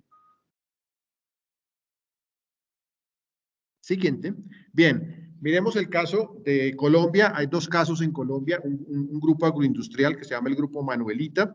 Este es un grupo agroindustrial colombiano que tiene sede en el Valle del Cauca, que tiene 4 plataformas de negocio, que son básicamente caña de azúcar, palma de aceite, acuicultura, frutas y hortalizas. La compañía opera en Colombia, Chile, Brasil y Perú fundamentalmente, y tiene producción de azúcar, obviamente de palma de aceite, etanol, biodiesel, mejillones, camarones, frutas y hortalizas. Este es uno de los grupos empresariales azucareros más grandes e importantes del país. La siguiente. 3 minutos, Rafael. Sí, perfecto. En el metabolismo anterior, digamos el metabolismo base, es una compañía que produce fruta, aceites y biodiesel y que fundamentalmente tenía unas lagunas anaerobias y facultativas que producían metano, aguas residuales tratadas y lodos. Con el metano finalmente se iba a la atmósfera, las aguas residuales volvían al río y con los lodos se inactivaban, pero bajo la estrategia de implementación de economía circular, la siguiente diapositiva, por favor. Se instala un biodigestor en el año 2012, con ese biodigestor se produce metano, el metano genera la energía que vuelve a la planta de producción de palma, del biodigestor salen unas aguas residuales tratadas que se usan como fertirriego en unas hectáreas, en 130 hectáreas de palma que van al campo, y los lodos se tratan, se van hacia compost, generando raquis, compost a partir de, o con base en raquis y en lodos. La siguiente. Entonces, aquí fundamentalmente lo que quiero destacar es que se captura y aprovecha el metano con una producción de energía eléctrica que se vende al Sistema Interconectado Eléctrico Nacional de más o menos unos 8,4 gigabytes y que las plantas están produciendo aproximadamente 30.000 metros cúbicos año de compost y se usa fertirriego más o menos en 120 hectáreas de cultivo de palma. Ese es un caso bien interesante de economía circular. La siguiente. Sin embargo, aquí no se puede quedar la compañía y la compañía tiene que avanzar en la cadena de valor de la palma de aceite porque hoy funciona en la cadena primaria y secundaria y tiene que entrar a la cadena terciaria o de metilésteres o de ácidos grasos o de tensoactivos. Entonces, la siguiente, lo que estamos pensando es una propuesta que me permiten usar usos no comestibles y no cosméticos de la palma, bien sea en jabones, en láminas, en ácidos para lubricar o en láminas de estaño. La siguiente. Y fundamentalmente trabajar en 2 cadenas de valor, la cadena de valor del metilpalmitato que me permita convertir ese aceite de palma a ácidos grasos metilésteres o a metilpalmitato, que se puede utilizar como lubricante, como aditivo o como detergente en diferentes tipos de industrias, en alimentos, bebidas o cuidado personal. La siguiente. Y la otra es que también la compañía trabaje en la cadena de valor de las resinas epóxicas, convirtiendo ese glicerol, que es un subproducto de la obtención de biodiesel, en 1,3-dicloropropanol para posteriormente pasarlo a piclorindrina y pasarlo a unas resinas epóxicas que se usan como resinas en adhesivos o industriales en diferentes tipos de compuestos. La siguiente. Este es un tema bien interesante, esta escala piloto, y es el uso de las microalgas para captura de CO2, hecho por una universidad en Colombia, la Universidad de FIT, y una empresa cementera, que es la empresa Argos. La siguiente. Fundamentalmente lo que busca es evaluar la respuesta de las microalgas a unas mezclas provenientes de la oxidación de azufre y nitrógeno que provienen de las chimeneas de esa empresa cementera y evaluar las diferentes condiciones de cultivo de microalgas. Este es típicamente un uso de las microalgas con fines ambientales. La siguiente. Aquí no me voy a detener en ningún resultado, simplemente les menciono que hay 3 patentes para este trabajo, una patente del método y dispositivo para medir los cambios volumétricos en todo el sistema de microalgas, una patente de cultivo y selección de microalgas y una patente de un mecanismo modular para el cultivo y el mecanismo de algas, microalgas autótropas. Y el último caso, la siguiente, corresponde a una biorefinería en Brasil, que es una biorefinería que se denomina Bioactivos Group Brasil, que es un concepto innovador de una nueva biorefinería que está utilizando un enfoque circular o de bioeconomía circular y que fundamentalmente lo que trabaja es utilizando diferentes tipos de biomasa, bien sea algas, bagazo de caña, clavo, canela, cebolla, café, etcétera, pero sumándole fluidos supercríticos para tratar esa biomasa y transformarla en ingredientes de valor agregado. Es decir, que podemos de manera modular convertir varios tipos de biomasa utilizando la tecnología de los fluidos supercríticos en diferentes tipos de plataformas o de intermediarios, bien sea ácido graso, aminoácido, proteína o extracto. La siguiente.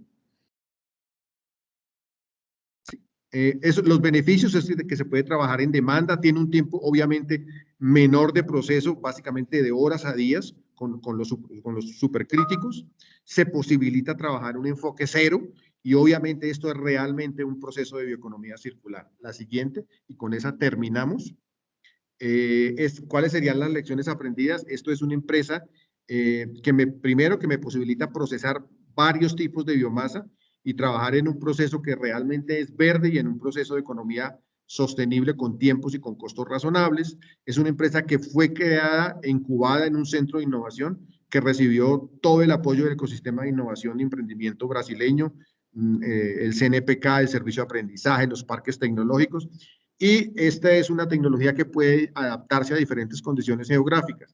La siguiente.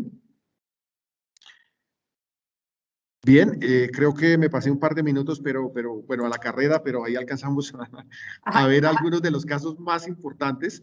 No sé si hay, estas son mis direcciones.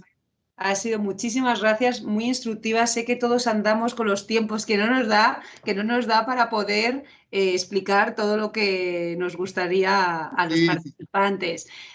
Bueno, creo que han sido ejemplos pues ejemplares, ¿no? De cómo se puede ir a una biorefinería desde diferentes biomasas y como yo dije en mi introducción a las biorefinerías, creo que es el futuro de justamente valorizar y diversificar esta agroindustria u otras industrias que, pues bueno, que se pueden quedar en el camino precisamente por cambios normativos, por cambios que te tienes que adaptar, ¿no? Entonces, bueno, ha sido excelente, de verdad. Muchísimas gracias, Rafael.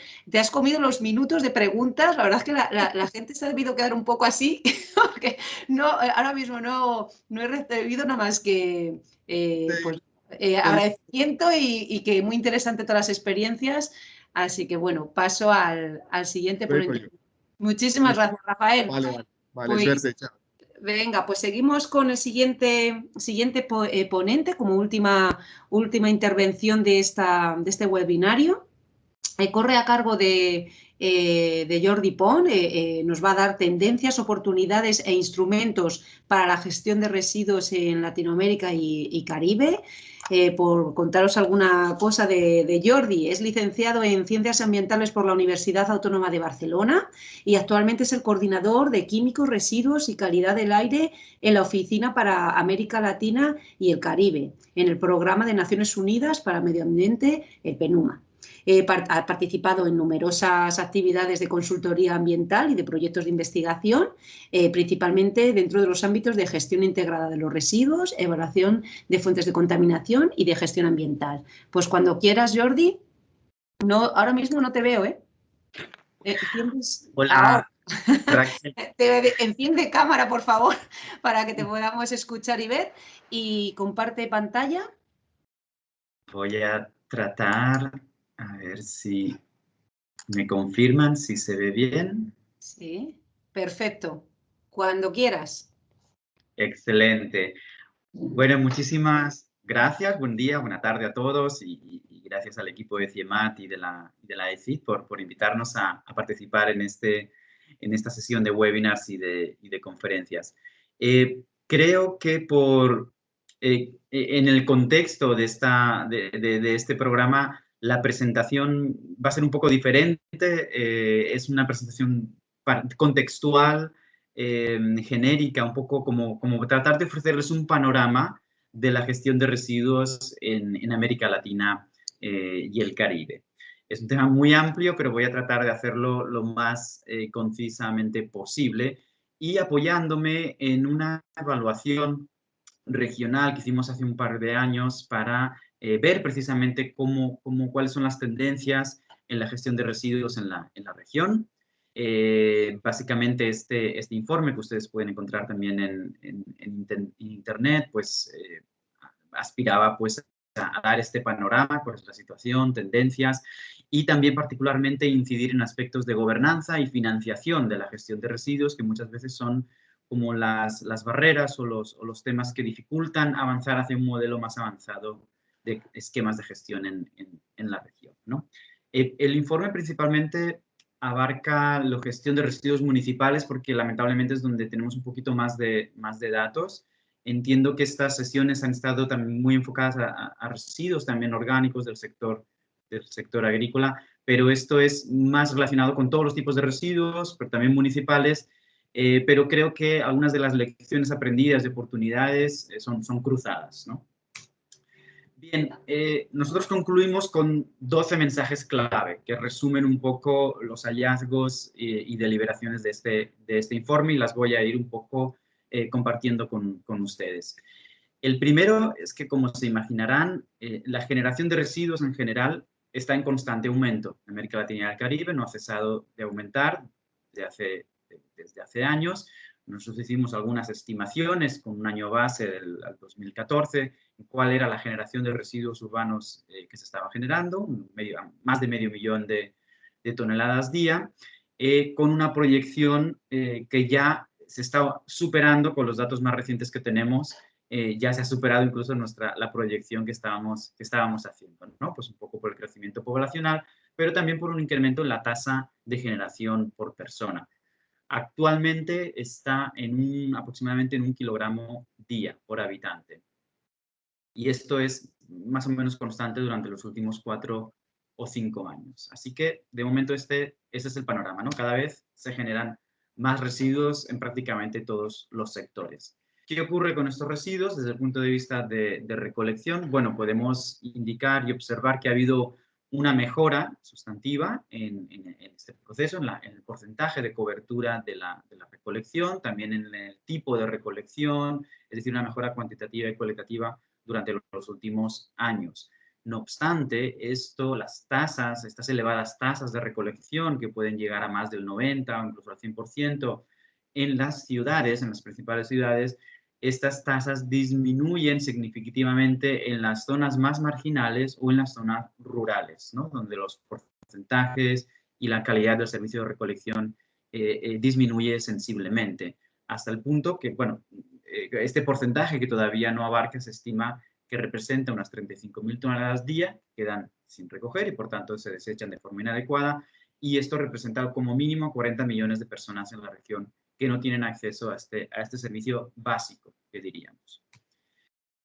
En cuanto a la disposición de residuos, si bien también ha ido mejorando en las últimas décadas, todavía prevalece la práctica de los basurales. Es decir, los basurales todavía constituyen una realidad en la región de América Latina y el Caribe y, por tanto, es una realidad a erradicar. Es decir, estamos insistiendo desde diferentes frentes, y así debe ser, en avanzar hacia modelos, y todas las legislaciones y planes de gestión de residuos priorizan la estrategia de prevención y minimización, pero es muy importante que resolvamos de una vez la gestión inadecuada de residuos, porque es condición indispensable para avanzar también hacia modelos más avanzados. Entonces, aproximadamente un 30% de los residuos todavía se destinan a basurales, afectando pues a un equivalente de unas 170 millones de personas, con los impactos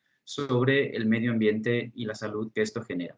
Desde que hicimos esta evaluación hemos puesto un poquito más de énfasis en este aspecto. Se ha constituido una coalición a nivel de región de conjunto con todos los gobiernos para atender el tema de basurales, y este año pasado concluimos una evaluación como una línea base de la situación de los basurales, que está próximamente a ser publicada, pero podemos ver que de alguna manera la disposición inadecuada de residuos afecta en mayor o menor medida a todos los países. Si bien es cierto que no de la misma manera. Vemos que hay países donde la proporción de disposición en lo que serían rellenos sanitarios es superior al 90%, mientras que en otro prácticamente es inexistente, y por tanto se disponen los residuos en lo que se consideran rellenos controlados o sitios con cierto nivel de control, o con grandes porcentajes de disposición en basurales. Pero vemos que hay que atender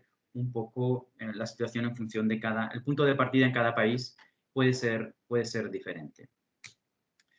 También hemos detectado que, hemos tratado de identificar cuál es el tamaño del problema. Entonces, se han reportado con una base de datos de 20 países de la región.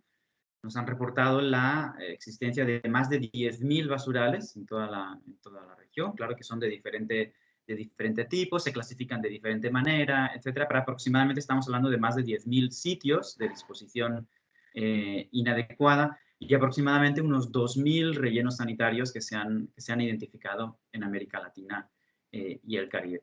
Es curioso cómo estos 2.000 rellenos sanitarios representan apenas un 10% del número de sitios de disposición final, pero como se han ido disponiendo en las principales ciudades, y a veces son regionales, abarcan, es decir, reciben aproximadamente más del 50%, aproximadamente el 54% de los residuos, lo cual es importante tender hacia ese modelo.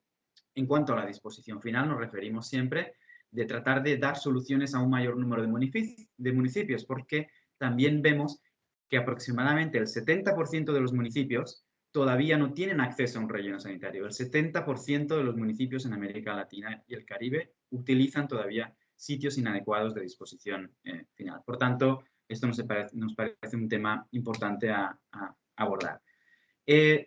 Otro de los aspectos que en este ejercicio tratábamos de entender es cuáles son las barreras, por qué todavía estamos en esta fase en la región, y cuáles serían los principales desafíos. Claro que el tema de recursos financieros, la capacidad institucional, es un tema importante, pero el tema de la capacidad técnica a nivel local, y de ahí, por ejemplo, la importancia de estos eventos que han organizado. Es decir, la capacidad de los municipios, de los técnicos, de tener mayor conocimiento, de tener mayor capacidad de evaluar y presentar proyectos, fue el que claramente los países nos indicaron que era como una de las principales barreras. Así que eso también es importante para nosotros para fortalecer toda la parte de capacitación, ¿no? En cambio, no tanto así los marcos legales, es decir, ya llevamos años que los países han desarrollado sus marcos legales, ¿no? Pero es más bien la dificultad de implementar y de hacer cumplir dichos marcos legales y políticos. Bien, Esto me detuvo un poquito en cuanto a la disposición final, que queremos como atacar bien ese tema, pero otros elementos, otros mensajes importantes es en cuanto a la composición, y creo que esto también liga muy bien con este evento. Quisiéramos señalar la importancia de la fracción orgánica, es decir, la fracción orgánica en promedio es prácticamente la mitad, y si bien depende como pueden ver en el gráfico, del nivel de ingresos de cada país, hay a mayor, eso ya se ha visto en numerosos estudios, a mayor nivel de ingresos va reduciendo la proporción, no tanto la cantidad, sino la proporción, simplemente porque se van introduciendo otras fuentes otras fracciones de residuos, como los envases plásticos, etcétera. Pero es la fracción principal y es la menos gestionada. En los últimos años, el tema del reciclaje se ha centrado mucho en la fracción inorgánica. Claro que hay que continuar insistiendo, pero es la fracción inorgánica, de hecho, la que te está dificultando una eficiencia en el reciclaje de los inorgánicos. Además, que también es la fracción que genera los principales impactos si no se gestiona adecuadamente. Por tanto, todo lo que tiene que ver con prevención, incluyendo todo lo que es el reducir residuos de alimentos y separación de origen, tiene que ser una acción prioritaria en todos los países. Y ya hay países que están tomando acción, como también en Colombia. Chile acaba de aprobar ayer su estrategia de gestión de residuos orgánicos hasta el 2040, entonces ya se están dando los primeros pasos para hacerlo de una manera más sistematizada y superar el tema del proyecto piloto, que es importante, pero hay que hacerlo de una manera más un enfoque más de país. Bueno, como sabrán, todo el ciclo de vida de los residuos tiene incidencia en todas sus etapas, desde la extracción de recursos hasta la disposición final en las emisiones de gases de efecto invernadero. Está estimado que aproximadamente entre un 3 y un 5% se puede atribuir al sector de residuos, si bien es la contabilidad directa. Si evaluamos las emisiones evitadas por el tema, por ejemplo, de aprovechamiento de recursos, por el tema de reciclaje, por el menor uso de recursos, se pueden estimar que podríamos incidir entre un 15 y un 20% de las emisiones de gases de efecto invernadero en el conjunto de la economía. Bien, en cuanto al reciclaje y la necesidad de transicionar hacia una economía circular. En la región todavía hay camino por recorrer. Sabemos que en Europa esto tomó bastantes años alcanzar las tasas de reciclaje. En América Latina las tasas aparentes de reciclaje están entre un 1 y un 20%. Decimos aparentes porque el reciclaje informal es muy importante y por tanto puede variar y dificulta tener datos consistentes respecto a cuál es la tasa real de reciclaje. Pero el reciclaje formal, por ejemplo en Perú o en Chile, si uno calcula y agarra las toneladas que se están reciclando respecto a lo que se está disponiendo, es un 1%. Así que todavía es muy importante incidir en esta parte y se indica que el 90% de todos estos materiales y con este contenido energético está yendo a botaderos o a rellenos sanitarios. No obstante, de nuevo, hay experiencias ya avanzadas, importantes, pilotos, municipios que han tomado acciones importantes. Estos porcentajes en ocasiones son muy superiores. Jordi, 3 minutos. Ok, gracias. Muy rápidamente indicarles, bueno, también la importancia de abordar las corrientes de residuos especiales. Es decir, se han desarrollado mecanismos, legislaciones específicas para residuos electrónicos, plásticos, neumáticos, etcétera, pero todavía o incluso orgánicos o de agricultura, pero todavía no se han implementado suficientemente y no hay mucha infraestructura y a veces hay cuestiones de economías de escala, ¿no? Oportunidades para la transición, fortalecimiento de los modelos de gobernanza que sean coherentes y efectivos, incidir en la formalización y reconocimiento del reciclaje informal, continuar insistiendo en el tema de comunicación, educación y participación, que no sean campañas puntuales, que sean permanentes, que sean consistentes. Bueno, muy importante, inversión y sostenibilidad económica, sobre todo sostenibilidad económica. A veces hay acceso a inversión, acceso a fondos, pero lo que falla es la sostenibilidad de los sistemas, cómo trabajar, que haya una tasa de residuos, cómo ir incidiendo en todo este tema es fundamental y es el motivo que muchos proyectos también no hayan sido del todo exitosos. Y, por supuesto, datos e información. Si queremos implementar políticas adecuadas, necesitamos fortalecer los sistemas de información y aumentar la comparabilidad y robustez de los datos. Ahí tuvimos problemas para este tipo de evaluaciones por este, ¿no? Y como mensaje final, bueno, pues es importante que los gobiernos de la región pues le otorguen a este tema la debida prioridad política. Sabemos que hay muchos desafíos en la región, ahora estamos en medio de una pandemia, pero también hemos visto cómo se relacionan unas cuestiones con las otras y por tanto esperamos que esta recuperación post pandemia tenga en cuenta las necesidades del sector de residuos, que se ha demostrado que es un sector esencial en este tipo de contextos. Con esto acabaría, así que si tienen alguna cuestión, con gusto la podemos atender. Gracias. Muchísimas gracias, Jordi, por tu presentación, que bueno, efectivamente es una presentación general, global y que yo creo que todos nuestros participantes, en función de en qué país estén, pues les suscita saber de sus datos, ¿no? Entonces, justamente tenemos esa pregunta, si se han publicado pues todos estos datos en algún informe o si pueden sacar los participantes este tipo de información general de sus respectivos países. Sí, todos estos datos están disponibles en nuestro sitio web. Lo más rápido es ponerlo en Google y ahí les aparece, pero igualmente les puedo enviar los links ahora por el chat o a ustedes para que lo circulen. Y estos estudios están disponibles. Perfecto. Pues muchísimas gracias, Jordi. Y nada, deja tu correo, por favor, en el chat. A todos los ponentes les he dicho que por favor que lo dejen ahí por si acaso algunos participantes se quieren poner en contacto con vosotros. Pues finaliza aquí la sesión de ponencias. Vamos a abrir ahora 5 o 10 minutos de conclusiones del webinario, que creo en este caso, en esta última jornada, ha habido excelentes presentaciones de casos prácticos, reales, ¿no?, que ha habido en cada uno de los países, ¿no?, de Latinoamérica y del Caribe, pues para que, como ejemplo, ¿no?, como ejemplo a dar un pasito más en esta gestión de los residuos. Y nada, por último, dar paso a José María para que, bueno, concluya este webinario y nada, cerremos aquí la jornada. Muy bien, muchas gracias, Raquel. ¿Me escuchan bien? Sí, te escuchamos. Gracias.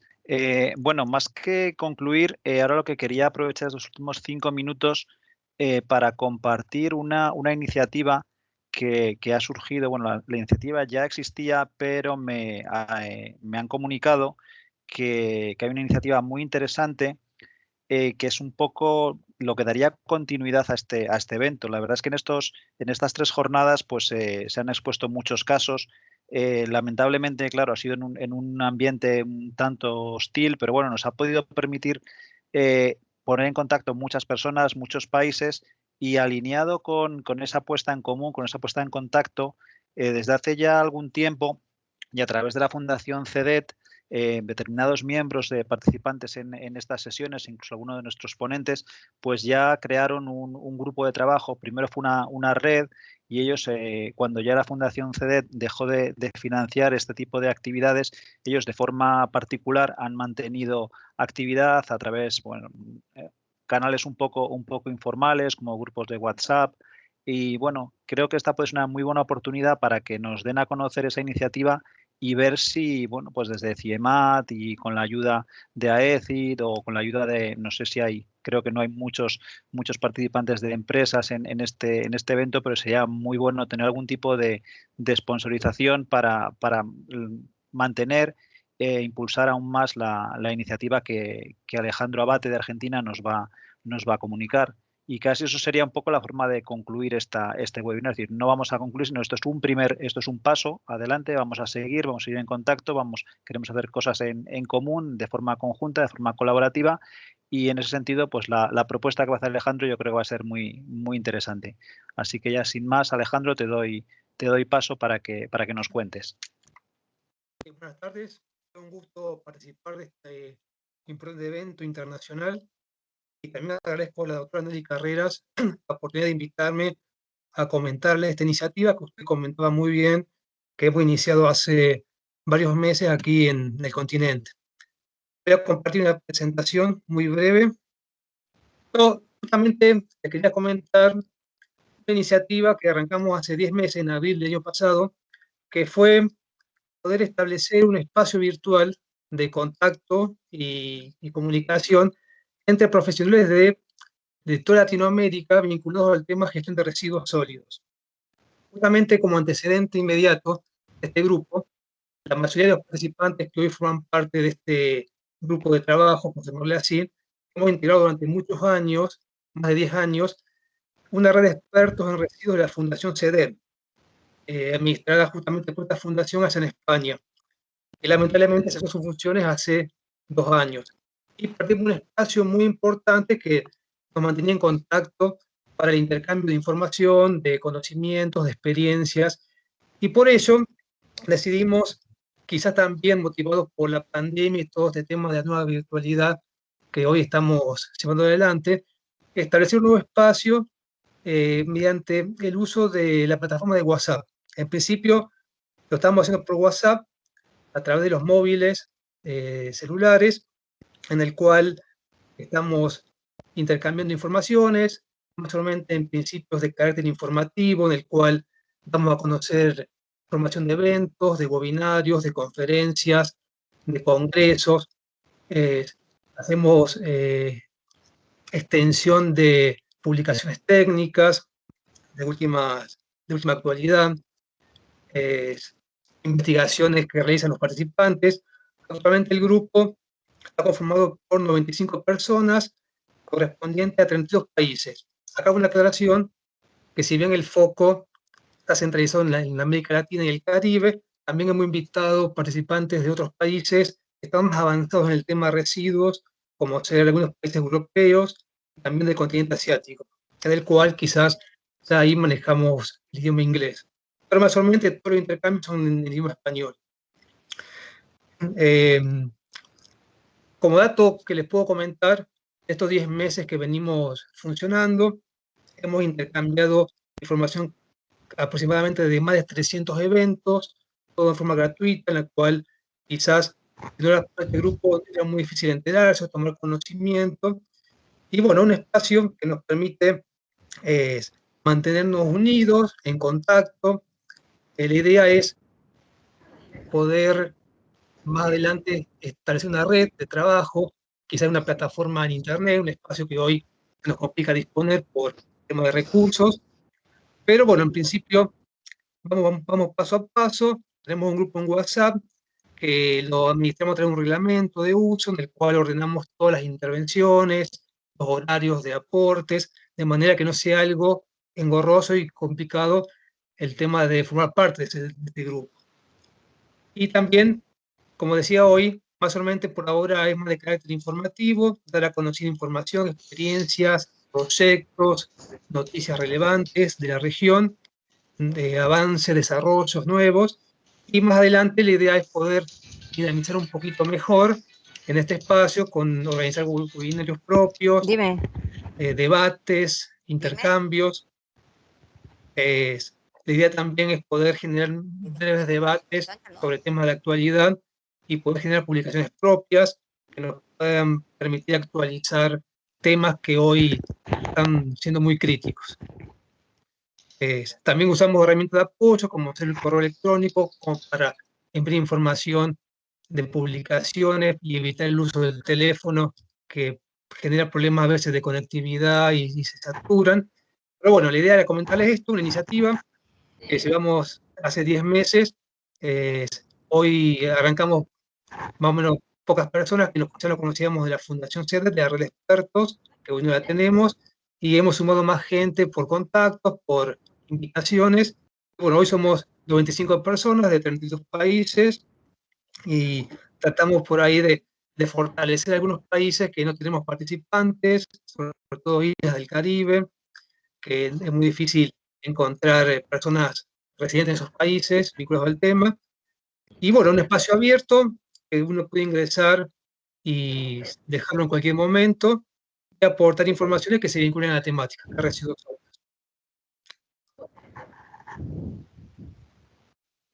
Bueno, pues, Solamente era comentarles esto. sí, muchas gracias, Alejandro. Bueno, te invitaría, si no tienes inconveniente, que seas un poco tú la persona que centralice este grupo y que dejes tu correo, tus datos de contacto para que todas las personas que puedan estar interesadas pues se unan a este grupo informal de WhatsApp y bueno, pues veremos. Es complicado llegar a hacer algo más formal, pero bueno, desde CIEMAT veremos si hay alguna forma de dar apoyo, de bien pues creando un espacio web, una página web dentro de CIEMAT o de alguna manera dándole publicidad para que sea algo más formal y más que bueno, que se pueda dar más visibilidad. Y si de ahí pues, bueno, se pueden formar redes, grupos de trabajo, pues la verdad es que muy interesante y desde luego del CIEMAT muy interesados. Invito también, si hay empresas, como decía antes, si hay empresas o si hay organismos oficiales de Latinoamérica participando en este evento, que si de alguna manera pueden sponsorizar este tipo de acciones, pues entiendo que es bienvenido. Y bueno, eso es lo que podemos ofrecer. Y bueno, pues ya dando... Una cosita, ¿sí?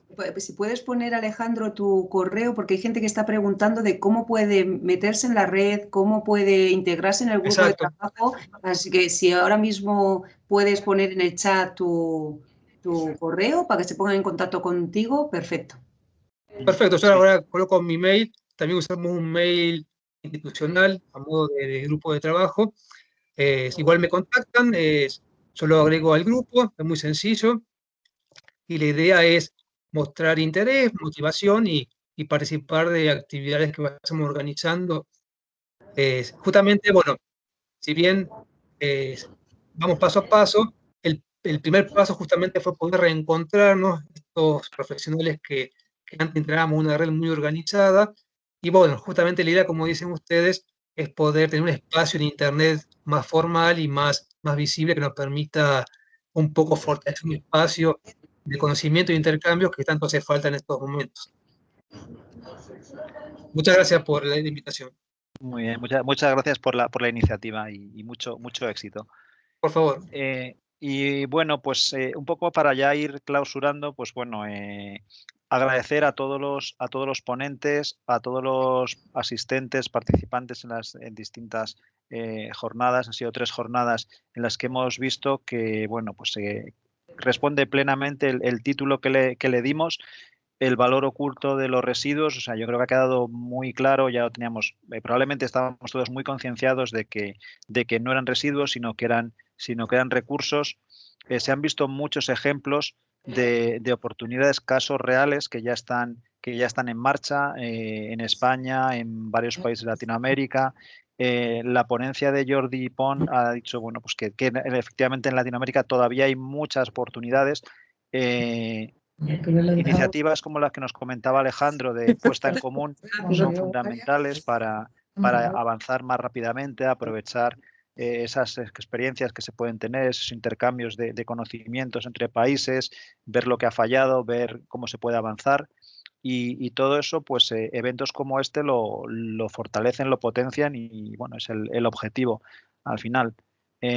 Por mi parte, por todas las personas de CIEMAT que hemos participado en la organización del evento, pues agradecerles muy profundamente su participación, su interés y bueno, sin más, no sé si Miguel, como la parte, digamos, más administrativa desde el centro de formación de la Antigua, si quiere pues también dar unas palabras finales, pues le doy la palabra.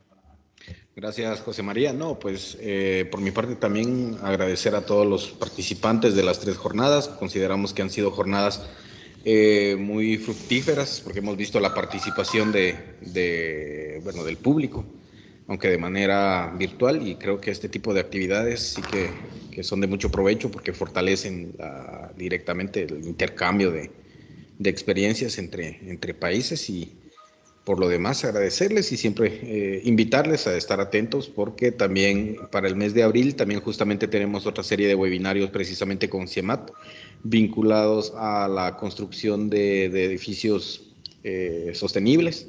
Entonces también tenemos otras actividades en los siguientes meses con CIEMAT, entonces siempre invitarles a que estén atentos de las páginas web, de las redes sociales, en donde se publica la oferta formativa del centro. Y por lo demás, agradecerte también, José María, Miriam, que estuvo muy pendiente de toda la coordinación de esta actividad, y a todos los ponentes. Gracias. Muy bien, pues muchas gracias y encantados en participar, y bueno, esperemos que los próximos ya puedan ser, aunque estamos viendo que virtual se avanza mucho, también el contacto humano es necesario, y bueno, confiamos en que en próximos eventos podamos hacerlos presenciales, y siempre un gusto colaborar con ustedes. Sin más, yo creo que podemos darlo ya por concluido. Buenos días y buenas tardes. Buenas tardes para todos.